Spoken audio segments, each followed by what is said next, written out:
Hello and welcome to WGTC Radio, the official podcast of entertainment website We Got This Covered. I'm Jonathan Lack. And I'm Sean Chapman. And that was music from Persona 4, but we are not talking about that this week. We got a lot of it out of our system last week with the 2-part, 5-hour Persona 4 podcast, extravaganza, extraordinaire, spectacular, whatever you want to call it. Yeah.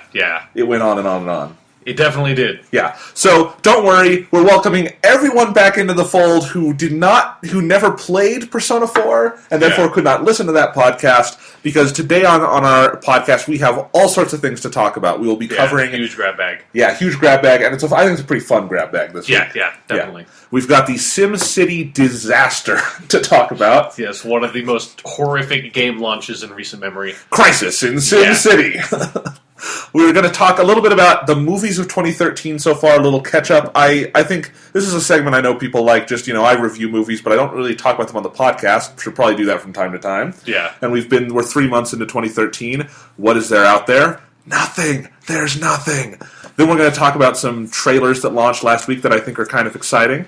We're going to segue into some Star Wars casting confirmations we got this week from a reluctant George Lucas. Mm-hmm.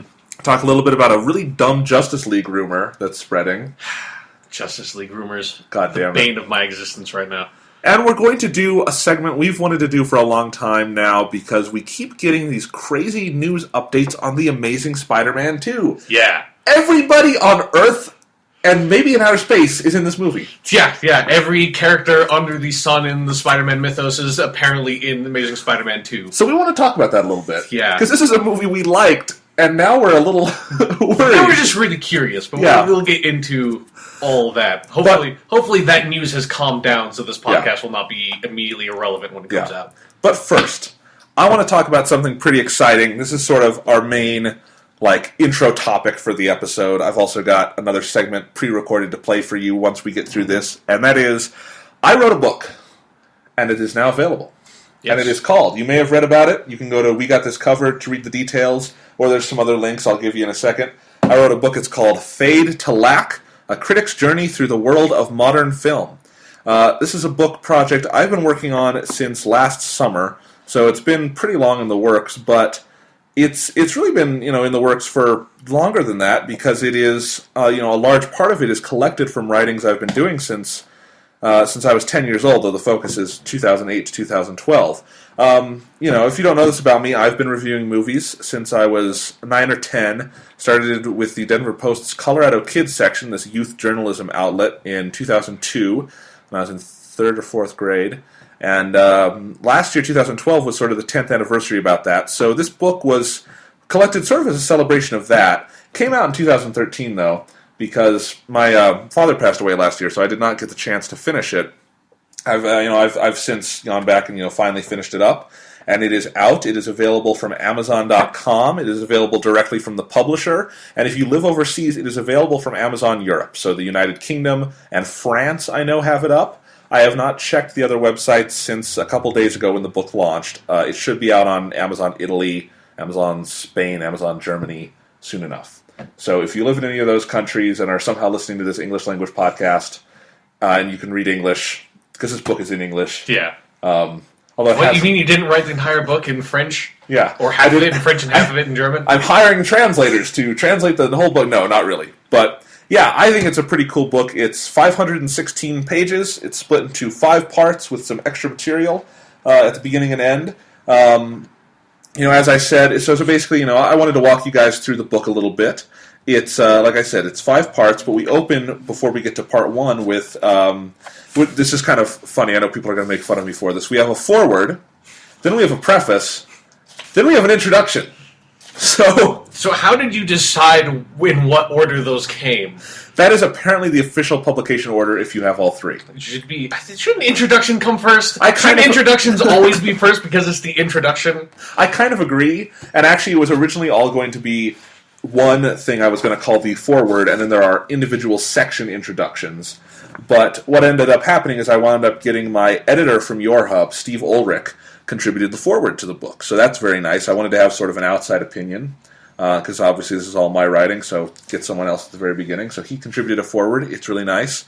Then the preface and introduction, again, these were originally sort of written and planned as one big chunk because it's supposed to be sort of, this is all original material you can't find anywhere else. And you can read a little bit of it on Amazon.com. There is an excerpt, and you can look at the book, look at the formatting, read some text here, and it's from the preface and a little bit of the introduction. And it's supposed to be a little bit about my experiences as a critic, my viewpoints on modern film and film criticism, and then the introduction is 10 lessons I learned from reviewing movies for 10 years. There's some fun ones here like sit close to the screen because movies look good that way. Anyway, but so that's sort of what the introduction and preface are. But originally, like I said, they were just going to be kind of one thing, and I realized they were really two separate topics to a certain degree. So I split them, and suddenly I had a foreword, a preface, and an introduction. So okay, then. Yeah, that was kind of fun. Anyway, so we've got those. Part 1 is my favorite films. It's a cool. This is one of my favorite sections in the book. It's just where I count down. In fact, the pilot episode to WGTC Radio. This is why this is significant. Was the basis of this section. I collected this top 10 list of my favorite movies for that podcast, which I was listening to a little bit earlier today. That was a good podcast. That was a fun one. Talk about some good movies. Do you have like a whole section dedicated to the Seventh Voyage of Sinbad? Because these are mine. I know, but that's irrelevant. I know. Seventh Voyage of Sinbad isn't only my favorite movie; it's the best movie ever made. Okay, so I think it deserves a place. But the book is about contemporary American film, so talking about an older American film. Well, that's perspective, man. Yeah. I don't know. Like 50 years ago isn't that old in the scale of things. I know. Anyway, it's got 10 essays on my favorite movies. There's a fun countdown because you can't have a book about movie reviews without countdowns. Yeah. And then 20 additional favorites. These have not been published anywhere else, so this is cool. Some little sort of mini essays on my 20 other favorite movies or collections of movies. I cheated and had things like the collected works of Quentin Tarantino. So that one's a little unfair. I thought maybe pack like a trilogy or like a couple of sequels together is fair enough. I've got that, and I've also got the collected works of Pixar. So that's 12 movies, I think. Right just there. do like the collected works of Akira Kurosawa, and it's just he's got like 70 movies in one entry. So, and then part 2 is sort of the main event of the book. It's a collection of movie reviews. There are 55 reviews from 2008 to 2012.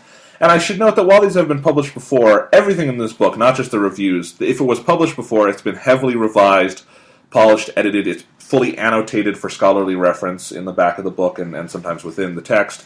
And I think they read really well. They read a little differently than they would if you were to read them, online or in a newspaper as reviews. I think the focus here is more on sort of scholarly criticism of these films. But these are reviews, and there's a lot of, in addition to, again, each section has its own introduction, where I think they're in some part educational, talking about the process of writing reviews. I know a lot of people are interested in that, and there's, I don't know how much, great writing there is out there about that, so I want to have that out there. A lot of the reviews have retrospective commentary, and again, there's an educational bent, there's also sort of just a retrospective bent to it. There's supposed to be sort of an interesting arc in this section of tracing my own writing and sort of how I view film and how film itself kind of evolves in these 5 years. And so there's a lot. What's cool about sort of delaying this book to come out in 2013 is I was also able, in the 2012 section, to get a lot of recent movies out. So, for instance, there's stuff as recent as Django Unchained in this book, which I think is cool. I know some people were flipping through this and thought that was neat. My review of The Hobbit, which I added an addendum to. My original review of The Hobbit had a section where I was explaining how the 48 frames process did not work for me. Took that out, replaced it with a little blurb here that I went and saw it again, and I'm like, I approve, but, I think it does take 2 times, maybe, for some people. Yeah, that 48 frames thing, that needs to be like a book on its own that everybody who wants to see 48 frames per second movies need to read. Yes, that would be good. Or at least put out a good scholarly article on the process so people understand they're not just fucking with you. This is really, it's like whenever you go into a movie, you have to read it and sign that you've read it, so it's like you don't go in and be a fucking jackass online. Yeah. So part 3 of the book is film analysis. Now this is different than a review because obviously reviews are for people, in their original intention who have not seen the movie. You're telling them whether or not they should. Yeah. There's definitely an analytical bent to everything I write, but these are full analysis pieces. You're supposed to have seen the movies, and there's a lot this is my favorite part of the book. There's a lot of good writing here, a lot of fun stuff. There's a whole article analyzing Inception, in which I come up with This is back from when the movie came out, and I read this for the first time in years when I went to put this book together. Totally forgot I wrote it, because I wrote some crazy shit in this article, including an entire interpretation where the whole movie is the dead wife's dream. It makes sense when you read it. I'm sure it does. But it's kind of like Inception. It kind of makes sense when you watch it. Yeah. Anyway, analysis of the film Drive, really good one from 2011, Nicholas Winding Refn. A little bit on the Tree of Life. By Terrence Malick. One of my favorite articles here, a subtextual analysis of Batman Returns, where I have to start by explaining this movie's not a Batman movie. Yeah. Here's why, but it's a really good Tim Burton movie. They should have just called it Returns. Yeah, pretty much. Nobody would have any fucking clue what it was about. A little bit on Miracle on 34th Street, and then a really good one where a Borat essay, which I actually wrote for a college class, where I explain how Borat should probably be viewed as a real documentary. Yeah. And then if this section is kind of fun, because if you go to the end notes at the back of the book, there's an entire 8-page table going minute by minute through Borat, explaining whether the content can be viewed as documentary or not, and then a pie chart. So lots of good stuff related to that essay. And then there's this was a big deal last year when I wrote these. These got a lot of traffic on We Got This Covered. 2 articles analyzing basically the entire Christopher Nolan Batman trilogy, one on the first 2 films, and then a 20-page analysis of The Dark Knight Rises. So we covered, between this article and our podcast, we covered that movie in depth. Yeah, with our podcast that was as long as the movie. Yeah. And then another one I was able to get in here at the last minute, an analysis article on Looper, which was a really great movie last year, and I don't think a lot of people got the chance to write an actual sort of follow-up analysis piece, so I'm glad that's out there. Part 4 is a really fun one. These are from before my We Got This Covered days. These are the special feature articles. Now, these are, and this includes a piece of writing by Sean. Oh, yes, I remember this. So my special feature articles are basically, I have not done one for about a year now, but I would basically around the launch of a new sort of franchise or entry in a franchise, do a big article over multiple days. So it'd be like a sort of like a novella, but you publish it in parts about critical analysis of that article. And the first one of that work, and the first one here is called the Twilight Challenge, where, and as the prologue explains, I realized I'd been bashing this series without ever reading into it. So I decided I'm going to read the book, I'm going to watch the movies, I'm going to report on this. So it's 7 chapters, and chapter 4 is called The Children of the Night, because that's where Sean explains to us why the Twilight vampires don't count as vampires, and then all the other monster inaccuracies. Yeah. Yeah. Of which there were plenty. Yes. And then one of my other favorite chapters here is, I think it's chapter 7 in Twilight Challenge, has just some comments that I got when I was writing the article from people friends and stuff who were thinking about the article. And it includes a quote by Sean that I really like here where he says, I pray every night that Bela Lugosi will return as a real vampire and kill everyone involved with the making of the Twilight books and movies. Yes. I've always liked that quote. I still do to this day. It's just every night before I go to sleep. Yes. That'd be a great news story, too. Bela Lugosi rises from dead, kills Stephanie Meyer. I think the biggest point of that is, holy shit, Bela Lugosi's... Yeah. Bela Lugosi's back, motherfucker. Right. And now we are not endorsing violence against the makers of Twilight unless you are reanimated Bela Lugosi. Yeah. Because then there's a double benefit. Because we have Bela Lugosi back. Yeah, exactly. This is my favorite article in the book. It's actually my favorite piece of writing I've done. It's called Priori Incantatum, Harry Potter Memories, and it's sort of it's like a 40-page article sort of tracing the Harry Potter series, but through my specific autobiographical relationship with the series, because I started reading it right when it came out when I was 6 and sort of on through my last year of high school. So that's a fun one. I really like that one. And then there's the article I did last year, which got me mountains upon mountains of hate mail, called The Hunger Games versus Battle Royale. Yeah, I remember you doing this one. Yeah, where I took on the controversy between these two. And it's a very level-headed piece. My conclusion is, it's rip-off, but it can still be okay. It can still be good. Yeah. Lots of things are ripped off. Yeah. I think that's a good piece. And part 5 is just sort of bonus material. It's called Speeches and Supplemental Writing. Contains some reviews on non-movie related stuff, some albums, a little bit on Bruce Springsteen. Also includes a very entertaining review of the Streets of Rage series, which I had fun writing.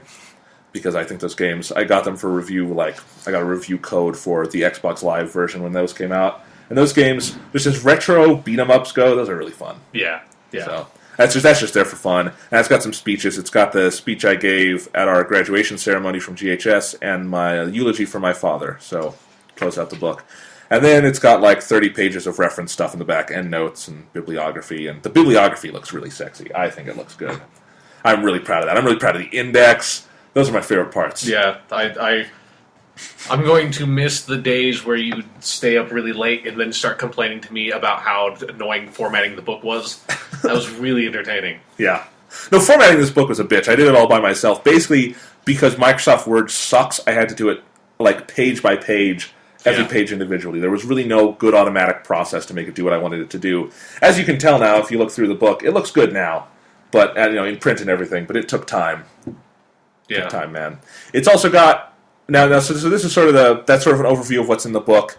And I guess people have been asking me, sort of who's it for? What's the general sort of premise behind it? I've been calling it a sort of critical survey of modern American film, viewed through sort of my own personal experiences, because I think I have a unique perspective having grown up doing this. And so that's basically what it's for. And I think if you like movies, and I think if you listen to this podcast, you probably do. We talk about a lot of them. Yeah. I think you'd like this book. I think it's got a lot of good writing about film. Not to toot my own horns too much. I'm very proud of it. It took a lot of time to put together. And, I recently, in the final editing stages, I did sit down and read the whole book through in basically one weekend.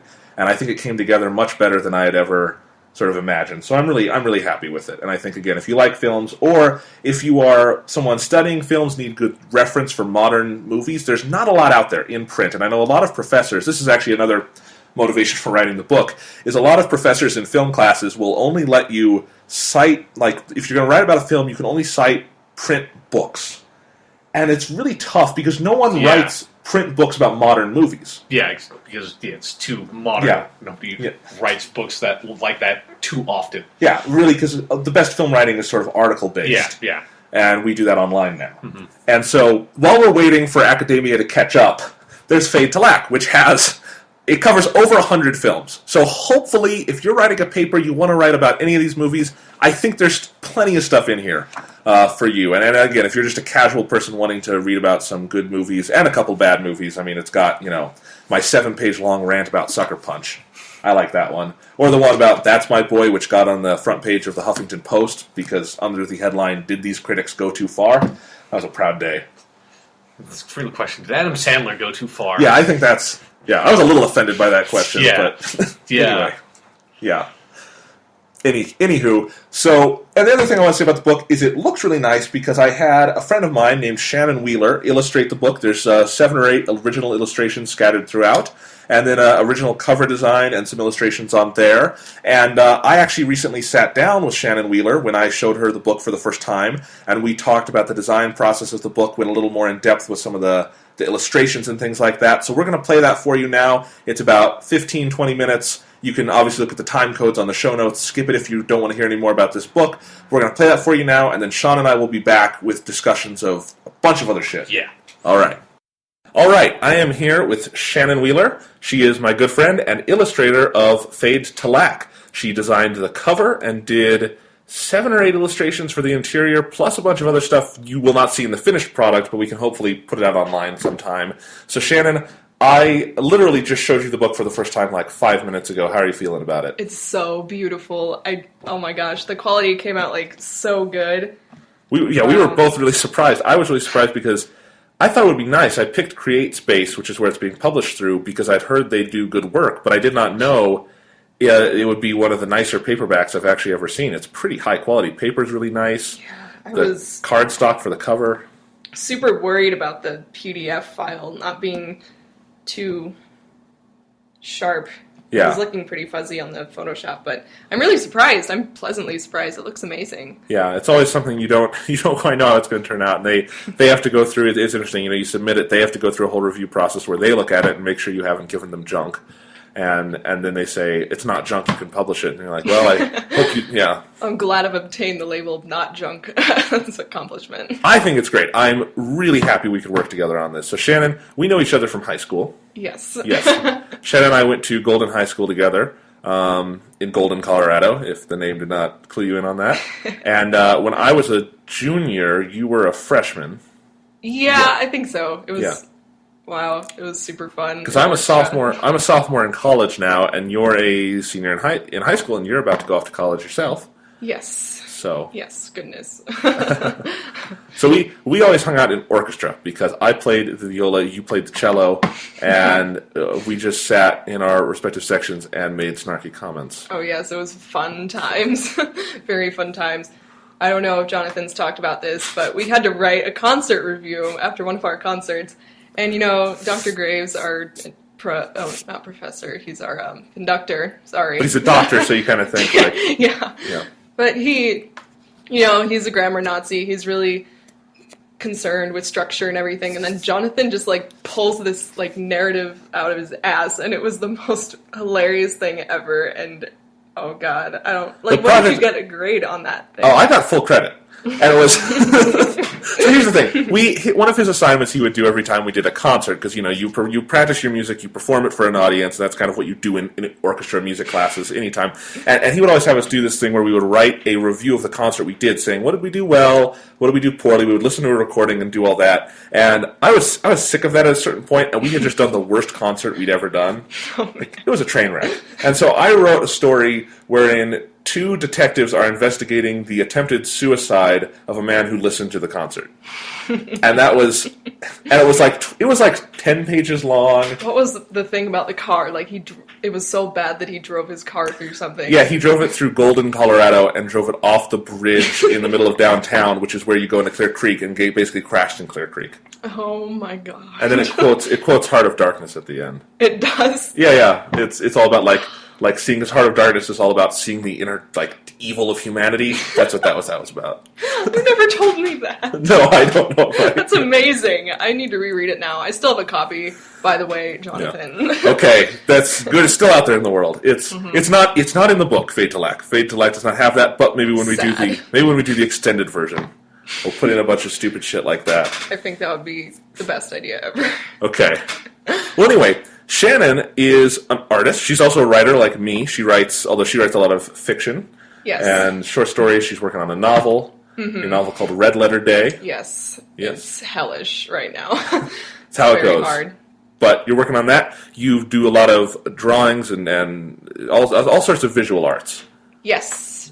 I've been getting a little bit more into graphic design. As you can see, I've taken up this cover thing with Jonathan.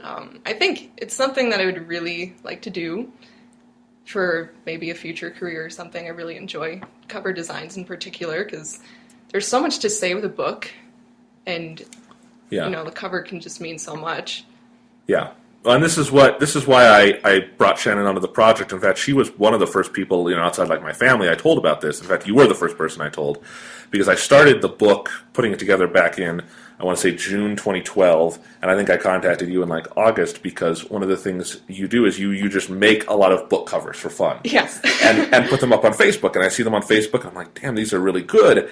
And you put up all your illustrations, drawings, you have this sort of, I want to say almost like anime-infused style, but with, there's a lot of, that's kind of what I get out of it, but I'm not a visual artist. I mean, I don't know how to describe that. I try to stay away from the anime style pretty far away, actually. I apologize. No, it's fine.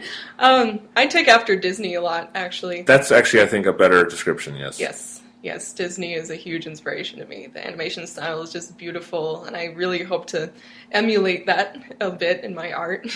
Yeah. So, or also there's sort of this, when I've seen some of your artwork, this sort of pulp sense to it sometimes. Yes. And that's not a criticism. That's that there's this really, sometimes you can get something that's got a lot of personality. You can tell there's a story to it, something like that. That's kind of what I mean by pulpy. Yes, and, there's a lot of energy from behind my art that I do. Most of my art, actually, is of the characters of the novel that he just talked about that I was working on. So, like I said, there's a huge story behind those guys. So, I'm glad the emotion comes out.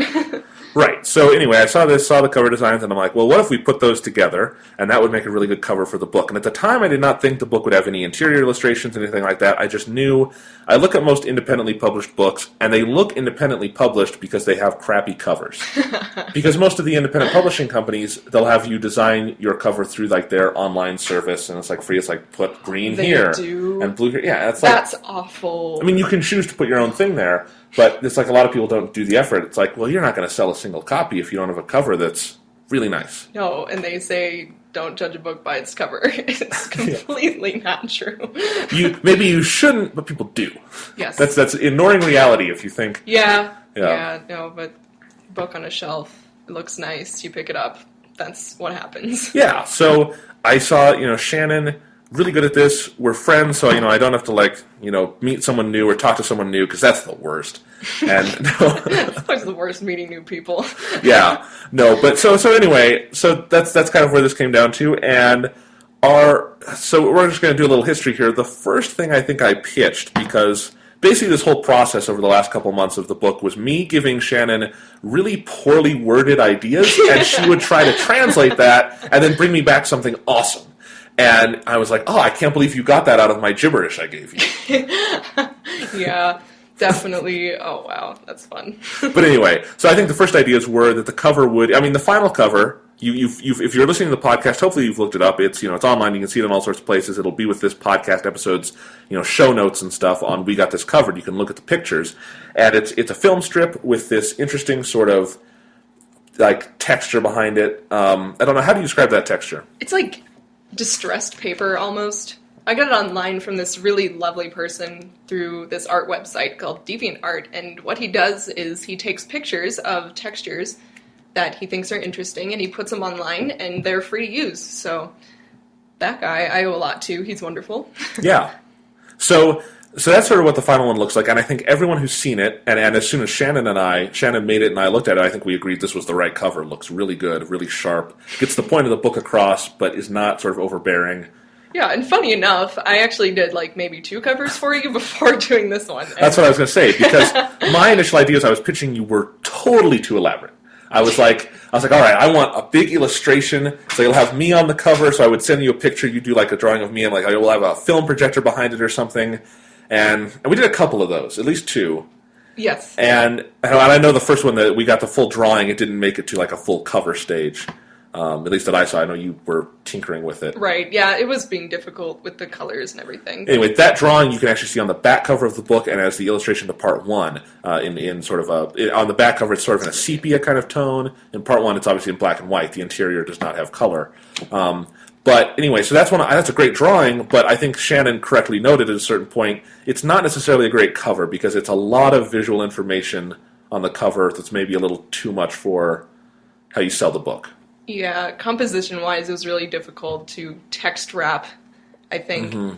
And then I made the final cover, actually, just for fun. It took me about 5 minutes. Yes, and that's what was so funny about it, is it literally was, she just sent me one day, she actually sent me 2 versions of the cover, one with a different illustration that is not in the book, but we can hopefully put up online. It's me sort of in front of a film strip. And I liked that one, and then she's like, all right, and here's this other one I just kind of did it as a laugh. And I'm like, sorry, Shannon, I'm sorry I made you do all this other work. We should do that as the cover. And I felt horrible. Oh, it wasn't bad. It was fun to kind of play around with cover ideas, because I just really wasn't liking what was coming out composition-wise, like I said, with the other picture. But I guess pictures with more graphics I do better with, rather than picture or covers with characters on them. I don't know why. Yeah. It just happened. Yeah, and I mean, it happened, it was good, and obviously I think one of the best things about it is it had this really compelling texture that is not overbearing, but is very visually intriguing, that we could easily wrap around later on and make the whole book cover, back, spine, everything uniform. And that's basically what we were finally able to do.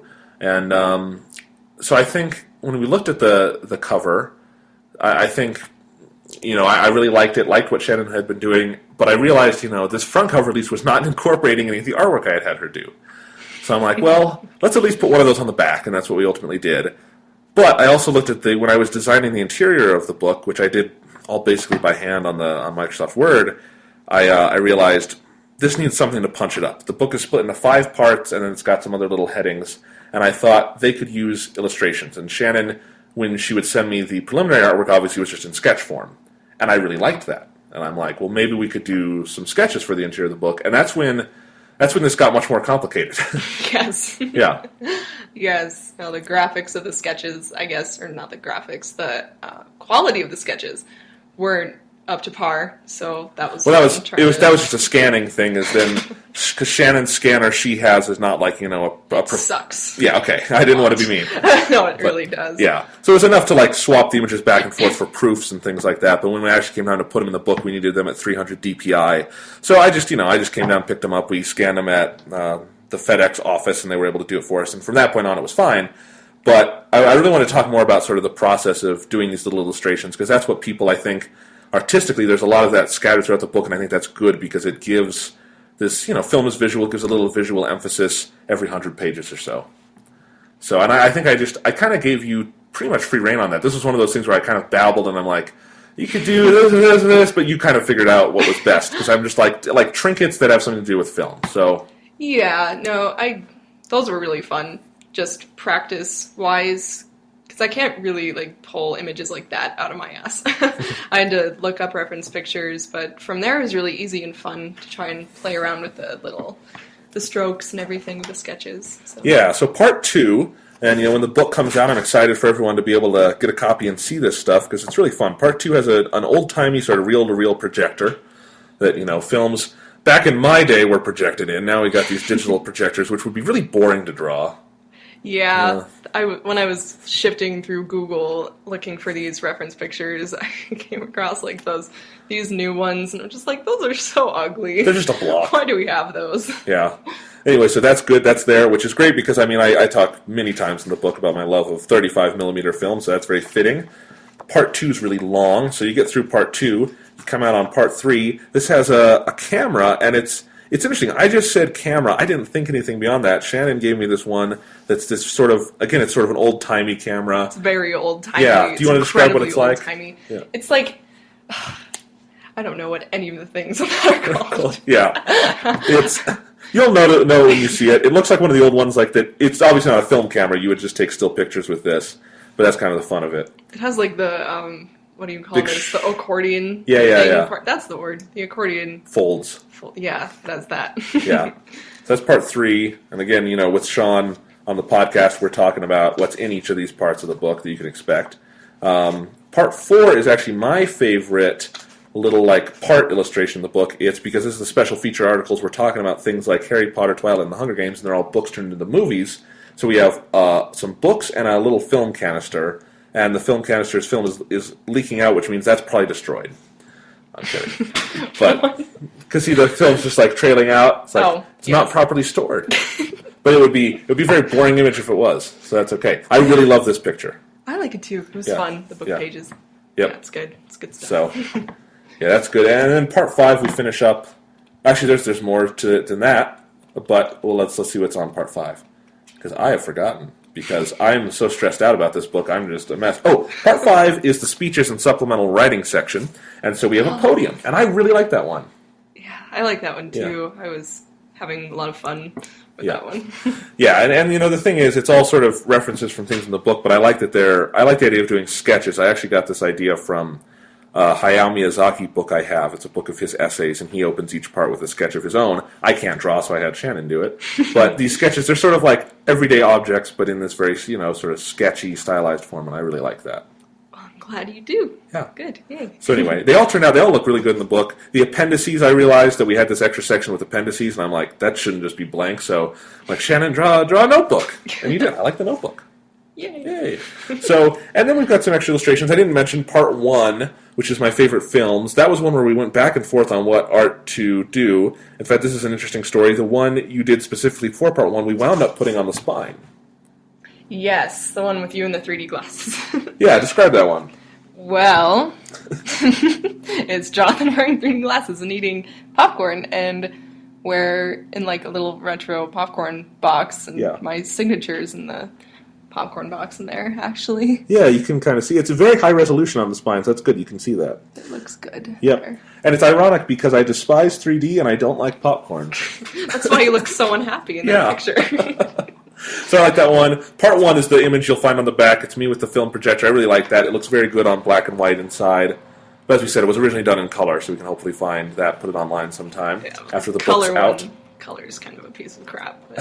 So. Anyway, and then one of the illustrations I think is very special, and I want to tell people about before the book comes out, is that This book was originally actually set to come out last year, was my plan. And I was not able to complete it because my father passed away last October. And so the book wound up having a lot more sort of about him in it in its final version. So it opens with this little dedication, and then I was like, Shannon, why don't you sketch my dad? And then I was like, I didn't realize when I got that back, I was going to cry like a baby. You did? I was teared up. And then I showed it to, when I showed it to my mom, she teared up. And when I showed it to my brother, he teared up. Oh my God, I'm so sorry about crying.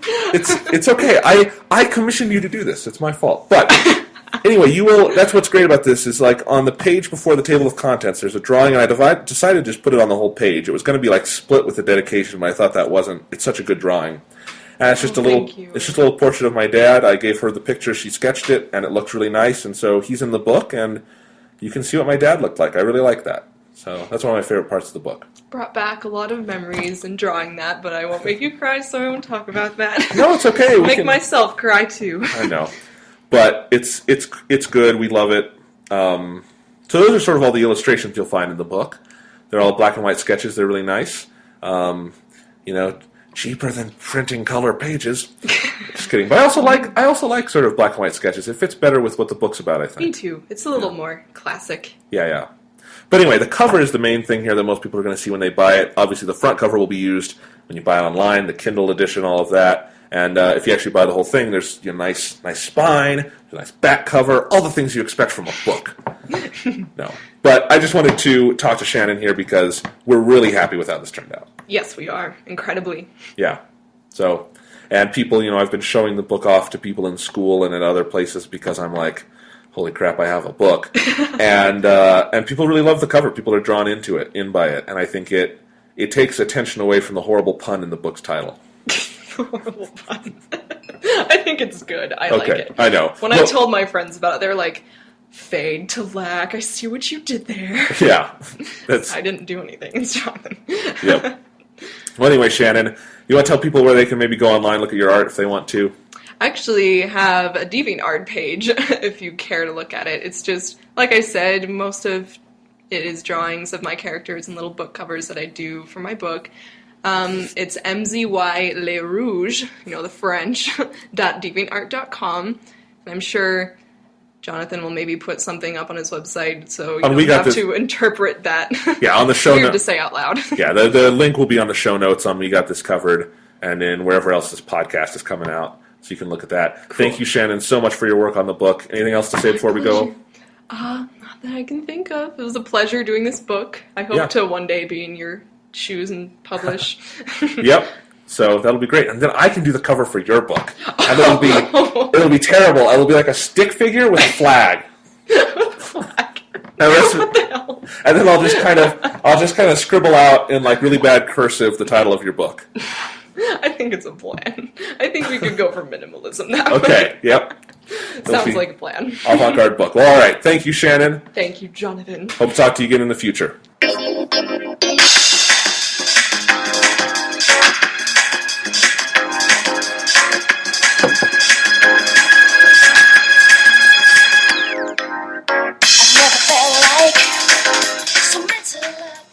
All right, we are back.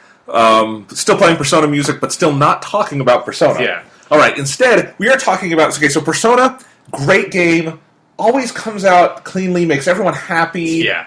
Nothing... You can't really say too many bad things about what happens when, Persona games come out. But, Sean, there was a recent game release. Highly anticipated. So many people excited about it. Yes.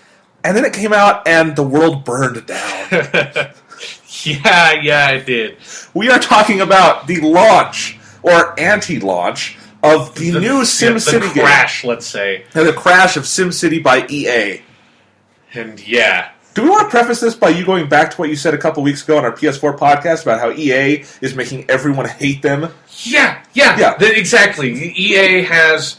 I just want to say, like, the first time it started getting really big is when they purchased BioWare, and sort of they started doing stuff. I think like Dragon Age 2, when that came out, they sort of, by all accounts, EA forced BioWare to push that game out before it was ready.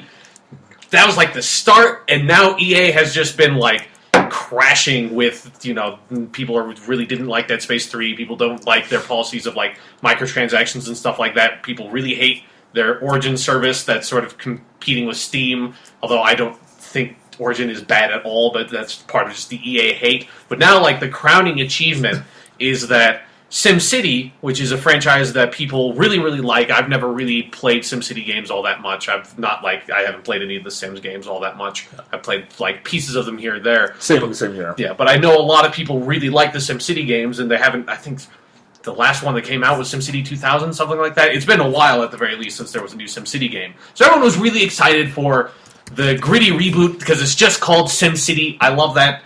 So everyone was really excited for this game to come out. But people were sort of cautious because there was a lot of news about how it was going to be always online, and SimCity has been traditionally a single-player only experience, but they're by, like, creating this online component with the new SimCity, EA is saying you have to be online, you're playing on our servers, it's like this always connected experience, and they've really changed up some elements of the gameplay that I won't get into because I don't know that much about SimCity. But the long and short of it is that you always have to be connected to their servers to be able to play this game, that fans of this franchise have only played this game single player, where obviously you don't need to be connected online at all, and they were not prepared at all for the massive amount of purchases of this game and the massive amount of users that were going to be on their servers. And so basically this game that everybody was really excited for, and by all accounts is a pretty good SimCity game if there are some flaws here or there, nobody's really able to play it, because if you want to play this, what is basically a single-player game, you have to wait about in an hour of server queues, and even if you do manage to get a spot on the server, chances are it's going to kick you off pretty soon, because their servers, not only are there so many people trying to get into them, but the servers apparently are incredibly unstable. So, impossible to get into a game. If you do manage to get into a game, it's going to kick you the fuck out. And here is the real, just what makes this like a historically strange launch, is that, okay, game comes out, terrible server stuff, all that. That would be easier to process if the game were a piece of shit, but people love this game. Yeah. The people who were able to play it, which is really just critics. Yeah, who were able to, play it a couple of weeks before it came out on their, like, EA's test servers. Yeah. Basically, those people who said, like Kotaku, for instance, had a couple of good articles on this, where before it came out, they posted an article explaining how much they loved it, and then immediately had to start, like, scrambling, because it was like, well, what do we say now? And they had to redo their review and say, we cannot recommend this under any circumstances. IGN had to do the same thing. And it's just, I think people are even scrambling to figure out how to cover this, because this is such a strange experience where people are spewing all this vitriol at EA and the game and all this, but it's for a game that they want to play so badly because it's good. And that's what's so weird about this. It is really bizarre, because it is sort of bringing to light, because traditionally the only games that have required this, there are like a few of them that are doing it now, like Diablo 3, that require this always online connectivity, but don't necessarily need it strictly for the gameplay. But traditionally, MMOs like World of Warcraft need to have this thing, because, it's an MMO, it is an online-only game, that is the whole point of the game. And so you usually see these sorts of launches only for MMOs, and so MMOs have never had a traditional review structure, because of that, and two, because of, like, the massive size of those games. So you never had this issue of creating these reviews for this product that is completely contingent on the company that is making it to keep the servers updated and to make it work on their end, and you have no hand in it. So now having SimCity, which is this sort of traditional game doing this, people are putting out reviews and then having to redact their scores for it, because they did not, obviously the people did not know what the conditions were going to be at launch. And I think the most interesting one of those is a website called Polygon had a review out that I believe their initial score for the game was like 9.5. At the very least, it was in the 9 range. So it was really, really positive. And then once the game launched and they saw all the server issues, they kicked that score down to an 8.0, which that's really interesting, that you have to scroll down to this review and then you get this like redacted like extra paragraph, and then it says it's like, no, now it's an 8. So, well, that's interesting. And then eventually, in response, EA did something that, this is the most amazing thing about this whole process, is then EA had to respond to that, I guess, to try to make their servers to work better. So I don't know how this process works. I'm not some sort of tech savvy kind of guy in that sense, but apparently they stripped out some features of the game to try to get the servers to run better, so people could get into the game and actually fucking play it. And one of the key features they stripped out was basically being able to fast forward the time of the game. And if you ever played a game like SimCity... For 5 minutes. If you play it for I've never played much SimCity, and I know this is important from playing it for a minute. Yeah, is that, you're in a game like SimCity or these management games, there's a significant amount of downtime where nothing is happening. You build your buildings, you update your infrastructure, you do all that stuff, and then you have to wait for new stuff to occur so that then you can handle it. And it's really fucking boring to wait for that kind of stuff in real time, so all these games have a fast-forward feature, and so to make the servers work better, they stripped out this fast-forward feature, which then completely defeats the point of playing the game, which prompted the Polygon review to then kick it down to a 4.0, which is incredible that you can see this game have a 9.5 score, then eventually get kicked down to a 4.0 because they stripped out one feature, and stripping out that one feature it's such a critical part of playing that game that if you tried to play that without it, you'd pull your fucking hair out. Yeah. And then the cherry on top of that is that apparently that didn't even really help because there are still massive server issues and nobody could play the game. And we've barely even scratched the surface yet. I mean, even before just the issues of playing the game, when it came out, people had so much trouble just downloading it because they didn't do any kind of preloading. System. Which is sort of really common nowadays. You expect you to be able to preload a game. Yeah. And they didn't do anything like that, and couple that with their server issues, that just fucked everyone. Yeah. They're not offering any sort of refunds for the game, that is a huge dick move, because it's you bought a product and they're not fulfilling their end of the contract. You are not able to play the game. I think that's a pretty basic business transaction. You are sold something. I definitely agree. You should be expected to use it in the way it is advertised, or at least intended. Yeah. And none of that is available, and they won't do refunds.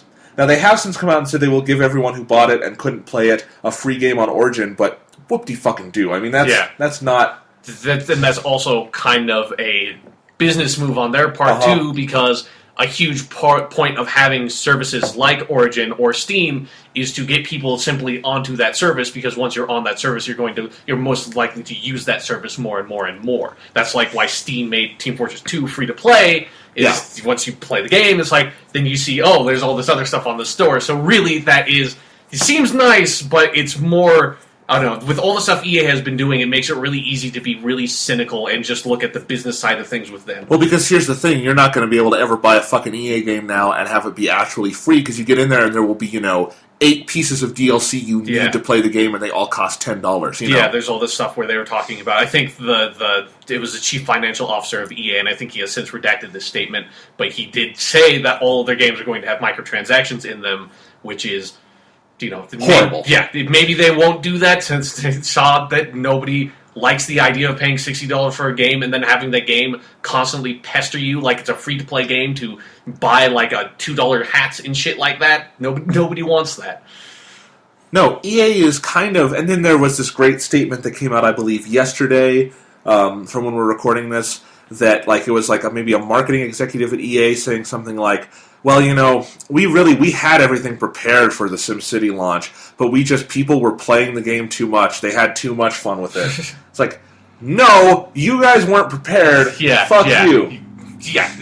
Because nobody was able to play the game. The only people who were able to play the game are the people who reviewed them before the game came out. And then all those critics have talked about, now they can't play the game anymore, and obviously part of the experience of a game like this is you follow up on it, and maybe you do a review in progress or something. No one can do that. Yeah. They had to they told all of their people marketing the game to just stop, all the marketing agencies they worked with. They had them pull down all ads, get rid of all advertising. It's they are in crisis mode. Yeah, I want to say Amazon.com stopped selling digital downloads for the game, or at least they put up a warning for it. I can look at that. Let me look that up right now. Might not be true anymore, but I definitely saw that at one point. Speaking of which, you can buy my book on Amazon. I forgot to mention that. Anyway, but let's look this SimCity up. So, SimCity Standard Edition download. It does not have a warning right now, but that's interesting. Although it does have, go back to the score. 1 star out of 3,000 customer reviews, 2,852 of them are 1 star. Holy shit! I have never seen on Amazon. I have never seen something like that. That's Metacritic type trolling bullshit. Oh wow! Yeah. That shows you how mad people are about this. Yeah, because there's no coming back from that. Yeah, no. This game's dead in the water at this point. Like, I can't imagine even if they do get the server issues fixed, it's so fucked at this point. Like, this whole situation is fucked. And they even said they would take significant re-engineering to make it an offline game. Yeah, they're not going to be able to fix that part of it at all because they designed it from the ground up to be like that. Yeah. So, I mean, what can they even do, Sean? Like, I mean, theoretically, to fix this situation. I mean, just fix the servers. I mean, eventually the servers will fix themselves because just nobody will try to play the game anymore. Yeah. Like, that is what is going to happen, and then it's not going to be a problem, but nobody's going to keep on buying this game like a month from now. I think there's nothing they can do at this point other than wait 6 years and make another SimCity game, reboot it again, just call it SimCity. You just ignore that this game ever existed. So it's going to be, I mean, and if people who love these kinds of games, and critics who love these kinds of games, we're talking about it, that it's kind of could be a masterpiece of this genre. Yeah. It's going to be totally lost now. Yeah. It's really baffling, and it's sort of coupled with something that happened like a month ago that we didn't talk about on the podcast either, but I sort of just feel like it's cast this weird atmosphere over gaming right now, where about a month or like a month and a half ago, a game called Aliens Colonial Marines came out, that game everybody was really excited for that game because all the gameplay demos at E3 and stuff like that were really exciting and looked really awesome. And then the game actually came out, and everybody quickly realized nothing in those gameplay demos is in this game. The graphics in the gameplay demos were far better than is in the game. The AI protocols you could see in the gameplay demo were far better than was in the actual game. The sequences were far more dynamic. Everything in the gameplay demos that were awesome were not in the actual game, which is fucking amazing because you expect the game is going to be better than the demo they showed 2 years before the game comes out. Yeah. So that basically made everybody sort of stand up. The company that made Aliens Colonial Marines was Gearbox Software, and everybody got really, really mad at Gearbox Software for what is blatant false advertising in a really disgusting way, like creating this promise of something. It's borderline fraud. I mean, it really is. And so that casts this weird pall where everyone was like, all of a sudden, like, extremely suspicious of gaming companies because nothing like that has really happened before. There's been, examples of false advertising, but that tends to be behind trailers and stuff like that, where there's always, like, a little thing that says, like, not actually gameplay footage and stuff like that. These were purported to be actual gameplay demos. You had Randy Pitchford, the CEO of Gearbox, up there, just straight up saying, this is like, we are actually running this game.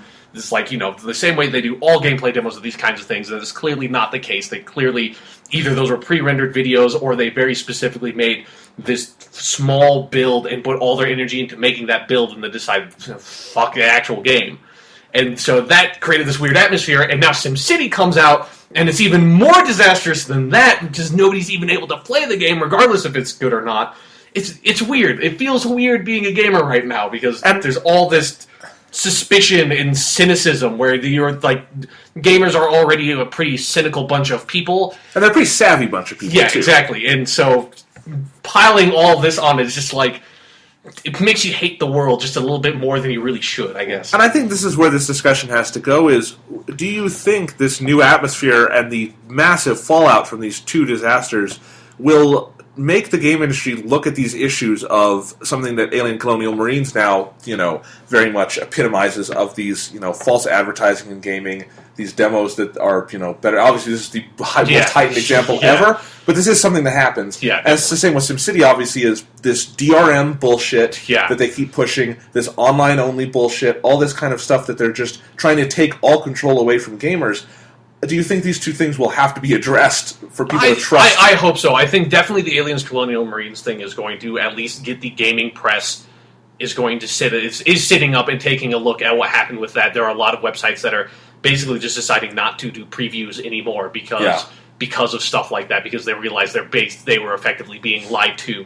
And so they don't want to do that because, the gaming press was being lied to, and they in turn, not understanding it, were lying to their readers. And so that's a really horrible situation. And I think that underlines something that I've always kind of thought about gaming previews sometimes, is they always kind of make me wonder, because you always get the writers in these gaming previews kind of giving opinions and talking about how, this looks so great. Yeah. And I always have to think, it's like, that's just, I don't know if I would make an opinion-based statement like that far out from a game launch. Yeah, and then you also have to understand this, like, they don't to be fair, because the builds of those games that they play, whatever game it is, it's not going to be very good just because it's not going to be polished. So they don't understand what the game is going to be like when they have those previews. And it is a really weird thing, because you don't get that in anything else. You know, you don't get this for book reviews or something. Someone gets to read 2 chapters ahead of time and be like, "Oh, this whole book's going to be fantastic," kind of thing. That doesn't happen.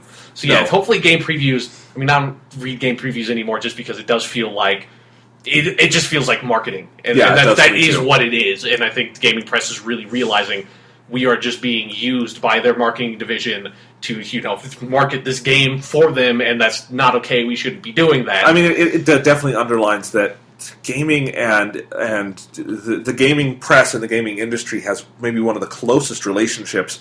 I mean, even more so than maybe movies and movie press in terms of they are, in many cases, just a marketing outlet, and they don't need to be. There's a lot of great gaming writers out there. Yeah, definitely. And gaming press outlets, and I think, like you said, Alien Colonial Marines was just one of those moments of getting slapped in the face and sitting up and saying, what the fuck? Yeah. And then now the other side of the coin is that because this DRM thing has been building up for a while, particularly really motivated by piracy, where it's sort of bullshit, you have to buy the game new to get this, code to play the multiplayer or whatever, and if you don't, you have to pay $15, which is, I'm fine with most of the time, but it creates these, dumb situations where, maybe if I play it on another Xbox or something, that code just does not transfer over, and so I can only play multiplayer on, the Xbox I downloaded onto, that kind of thing. Hopefully, and then, and obviously the extreme example is something like Diablo 3 or SimCity, where their form of DRM is just to have it always online, which is particularly shitty because people who pirate those games can pirate those games and effectively just play them offline. There's there are actually workarounds for that kind of thing. I know there are lots of people who pirate Diablo 3 are able to play that game offline, and that's sort of the story of DRM. Is that the most effective way to combat piracy is to just make it easier not to pirate. It's like Steam. Have a service that if you can get the games at a reasonable price with little hassle. Everybody's going to go that way. That is why Steam works so well. Well, that's why music piracy is such a smaller issue now than it ever has been. Yeah, because iTunes is it's so much easier just to pay $12 for the album you want. Click it right there. Click a button and have it on every device in the world. Yeah, exactly. Instead of going onto Pirate Bay and risk bricking your computer because you download some horrible malware or something. Right. Yeah. So hopefully everybody's going to take a look at the SimCity thing and be like, we can't do this always online bullshit. At the very least, there has to be an offline mode for anything that does not absolutely require an internet connection, like something that is an MMO. Right. Luckily, there aren't a lot of games on the horizon that I'm aware of that are doing stuff like this. I think Diablo 3 and SimCity were sort of the 2 test cases from both Activision and EA. So hopefully they're going to be because that was one of the things where Diablo 3 did sell really well, but it got horrible word of mouth to the point where I don't even want to play Diablo 3 because I've heard so many people talking about what they don't like about that game, and a lot of it is motivated by, one, I don't want to play Diablo 3 online. I never played the other Diablo games online. So, there's always online stuff. Hopefully that has to stop. Yeah, I mean, they've seen, SimCity is burning to the fucking ground, so hopefully it has to stop. Not just one of them either. Everyone's SimCities. It's what's next? Are they going to fucking destroy Roller Coaster Tycoon? Are they going to, resurrect that franchise and just destroy that too? And the loading screen will just be, roller coasters careening and everyone inside them dying. Well, to be fair, that's what I always did when I played Roller Coaster Tycoon, so that wouldn't be so bad. No. Make it super graphic, literally a new gritty reboot of Roller Coaster Tycoon. Yeah, just Roller Coaster Tycoon. There's blood and gore everywhere, horrible screams. It's like the Sopranos font where the R's are guns. Yeah, exactly. It'd be great. But, I guess, is there anything else to say about the SimCity disaster? Don't buy SimCity for the love of God. Yeah. You will not be able to play it if you buy it. And I really do want to go back to, I cannot believe, I can believe because they're money-grubbing bastards, but I cannot believe they will not give refunds. That is bullshit. That is pretty messed up. They could fix so much of their public image just by saying, you can't play the game, here's your money back because you gave us money and got nothing. Yeah. I mean, that's theft at a certain point. That's just... It's really frustrating, too, because, online, the hate for EA is really exaggerated. It is super over the top, And so a lot of times I try to be level-headed about it, and I'm sort of like, let's give EA a chance. Like, it's a corporation. Like, you can't like just blame everything on EA. But every time I feel like I just try to defend them a little bit, it then I turn around and it's like, what the fuck did you guys do? You've got to be... It's been 5 years and you're still pulling this bullshit. Like, come on, guys, figure it the fuck out. Yeah, and I come from a place where a lot of the things you were describing, like having the codes in the box so you have to like tie your game to one Xbox, stuff like that, all the day one DLC, I hate that shit. Yes. I can't stand it. I think it's ridiculous that, you have to, if you play a game like Mass Effect 3, day it comes out, you have to pay another $10 on top of what you just paid to get your day one DLC. Yeah. That's stupid. And it just screws over developers. And I have to think, all these sort of developers working with EA have to be terrified right now.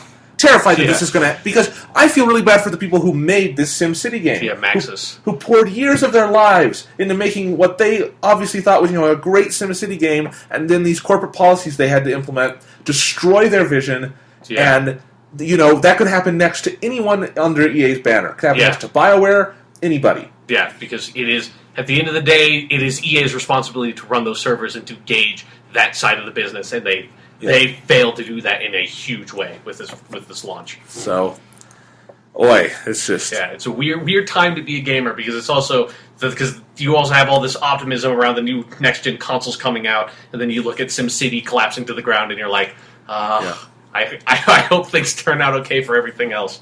I know it's bad. So, all right. Let's keep this anger train rolling. Yeah. I want to talk about the movies of 2013 so far. So I, as you know, I review movies. We got this covered. And you do? I had no idea. I do indeed. And basically, this has been a slow year for movies so far.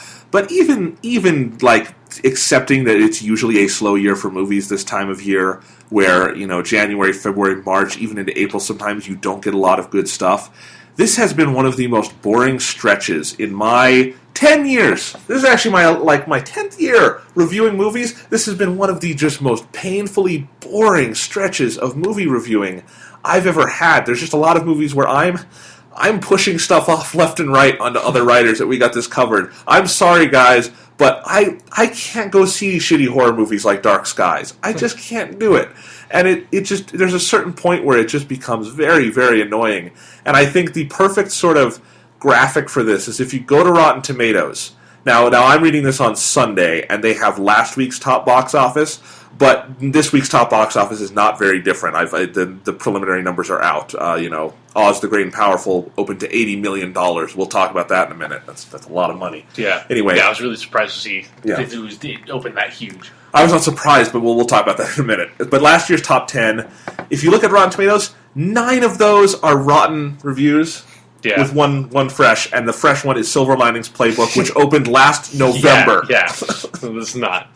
Yeah. Yeah. So pretty much everything that's come out in 2013 has been bad. It's bombed. I mean, Oz the Great and Powerful is a box office runaway smash hit. It's a huge hit, but it's not a very good movie. And I don't know, it's at 60% now. It was going kind of up and down, fluctuating. I mean, I didn't give it a good review. I gave it a very mixed one with an ultimate recommendation. I think it's one of the more interesting films I've seen this year so far, but not a very good one. And it's just, I can't even... Again, I mean, just talking about the movies I've seen, back in January, one of the movies that came out was Gangster Squad, which was kind of a big release because it was supposed to come out last September. They pushed it to January after the Aurora Theater shootings because it had a scene set in a movie theater with a shootout. Yeah, seems a smart thing to do. Yeah. Push that back. Yeah. So, and they actually reshot that whole scene, and it is painfully obvious where that was reshot. Just completely obvious. But anyway, that was a movie that looked kind of good, very disappointing. Not bad, but not very good either. That's kind of what a lot of these movies feel like. And that kind of started to set the tone for 2013, I realized very early on, was I'm going to be seeing a lot of movies that have some potential that are no good whatsoever. So there's a movie like Stand Up Guys, which I may have mentioned on the podcast. The long-awaited team-up between Al Pacino and Christopher Walken, where they spend, I kid you not, a half hour of the movie dealing with Al Pacino's flaccid cock. I don't know how else to word that. They go to a brothel, he can't get it up, they have to go to a pharmacy and rob Viagra, and then he goes and fucks a Russian hooker 4 times, and they make that very clear. He did it 4 times. 4 times. In the span of about 10 on-screen minutes. So, take that as you will. Yeah. And then they have to go around, and it's like his he took so much Viagra, his dick won't deflate, and so he has to go to deflate, because then he has to go to the hospital and get it literally, get it drained. Yeah. So it just goes on and on and on. They have fucking Juliana Margulies there as the dick draining nurse, who's also like their friend's daughter or something. That's weird. Juliana Margulies is better than that. Side Effects, the new Steven Soderbergh movie, that's my favorite film of the year so far. That one was really good. That's kind of the outlier here, but that's because Steven Soderbergh does whatever the fuck he wants to do, and it's usually fun, and they come out at all times of the year, so whatever.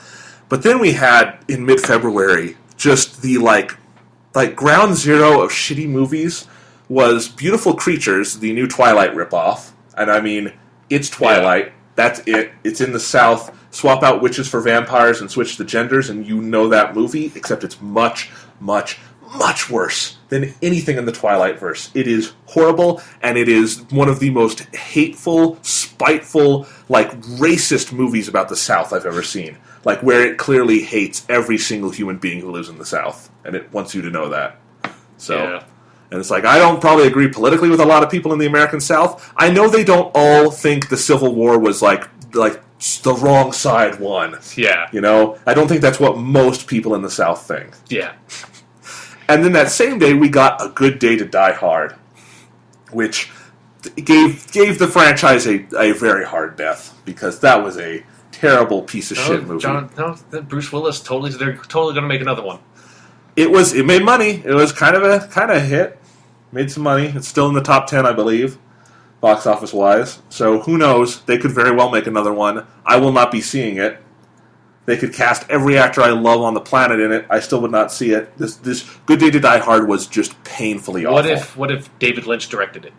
Okay, that'd be really interesting. Would you see it? Yes. Okay. There we go. So there are some conditions, but because if David Lynch directed the next Die Hard movie, I'd love to go see that. Yeah, that'd be awesome. I don't know what it would be, but it'd be awesome. On the condition that David Lynch also plays the villain, I would want that. That would be great. Yeah.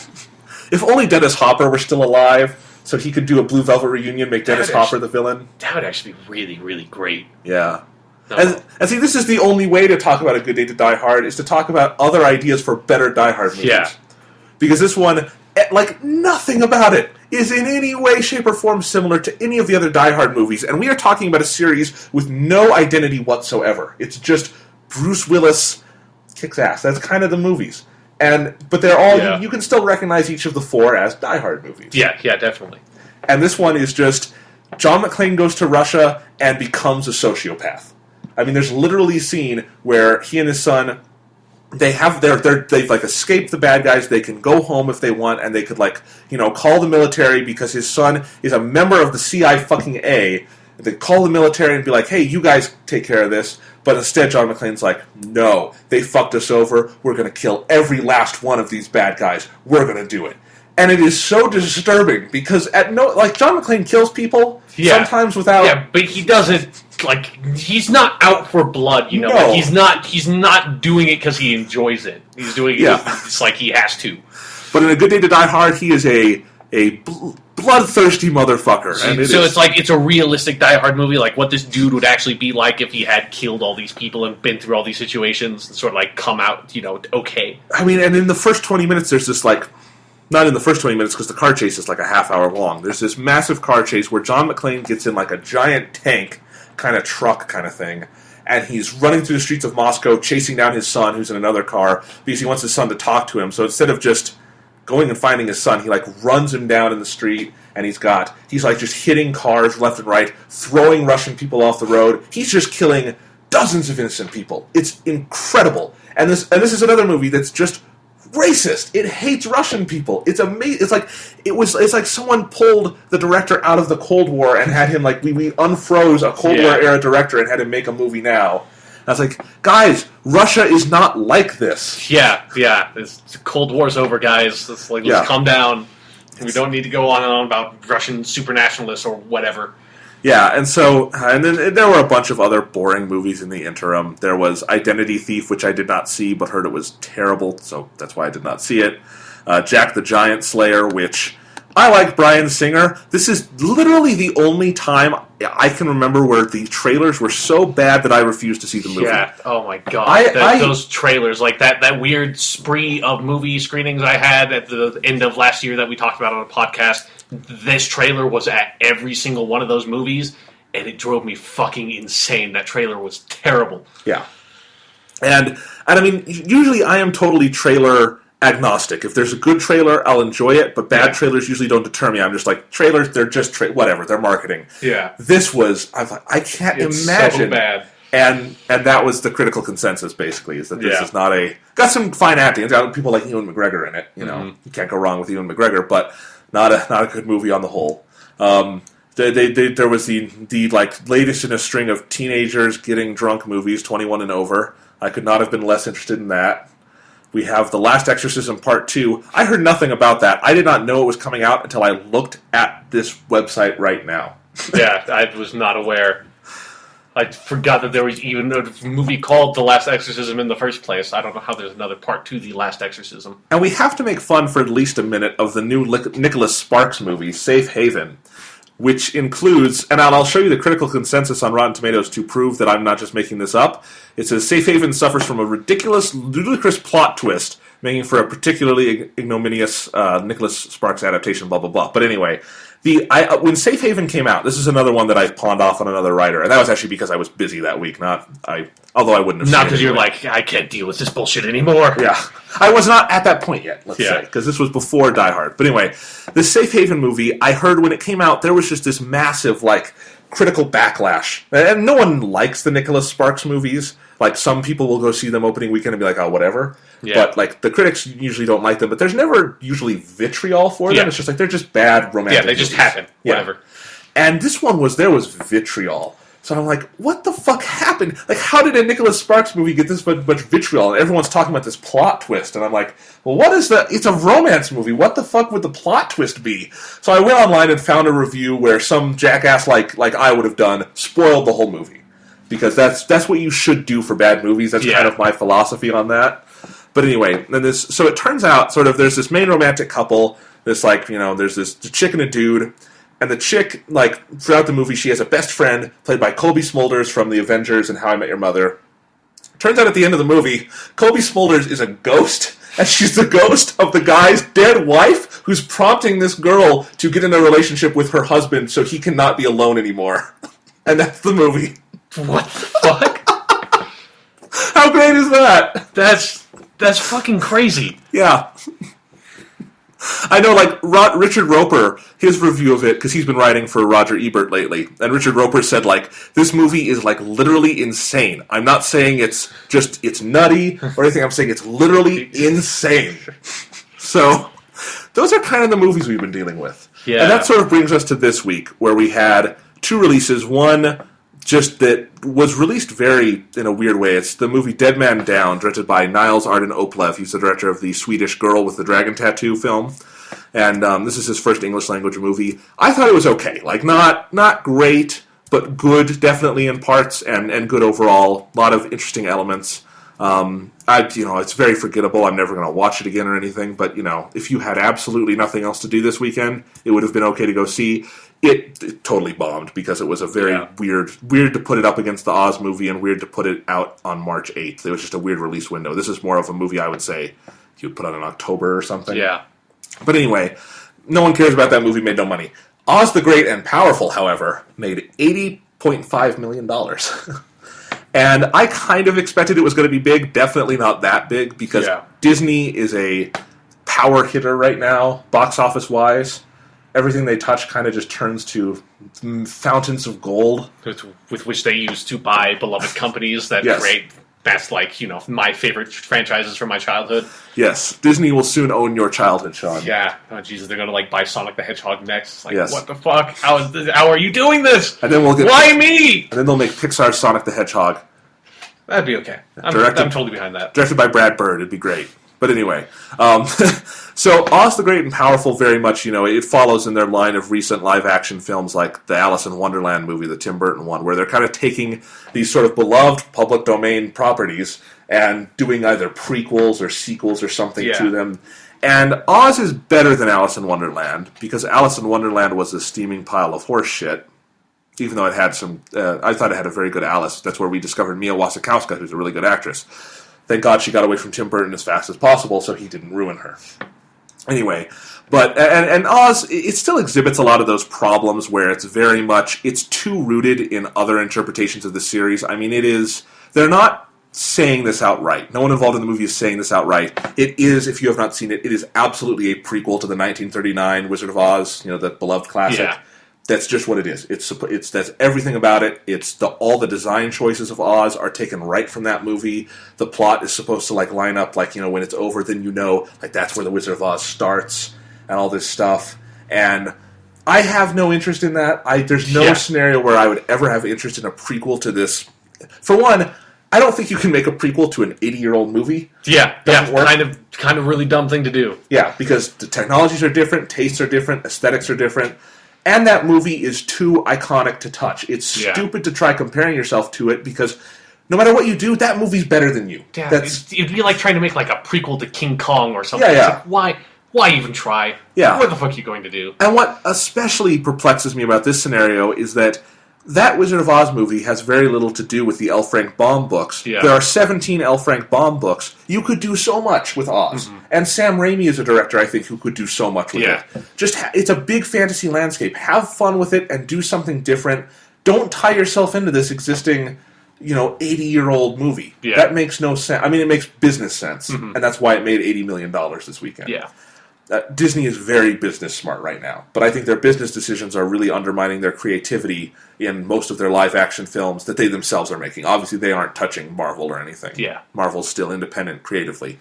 But so that's sort of Oz the Great and Powerful has a lot of those problems, but it's still a Sam Raimi movie. He's a really fun director. He has a lot of fun stylistically throughout the movie. His use of 3D is really, really just kind of giddy, and I would definitely recommend, if you're going to see this movie, there's no reason to see it in 2D. It's a 3D movie. Half of it just plays like a Disney World ride where he is just throwing shit at you. And it's wonderful because Sam Raimi gets 3D is a gimmick. He's a director who kind of likes visual gimmicks. He works them into his films, I think, very naturally. Yeah.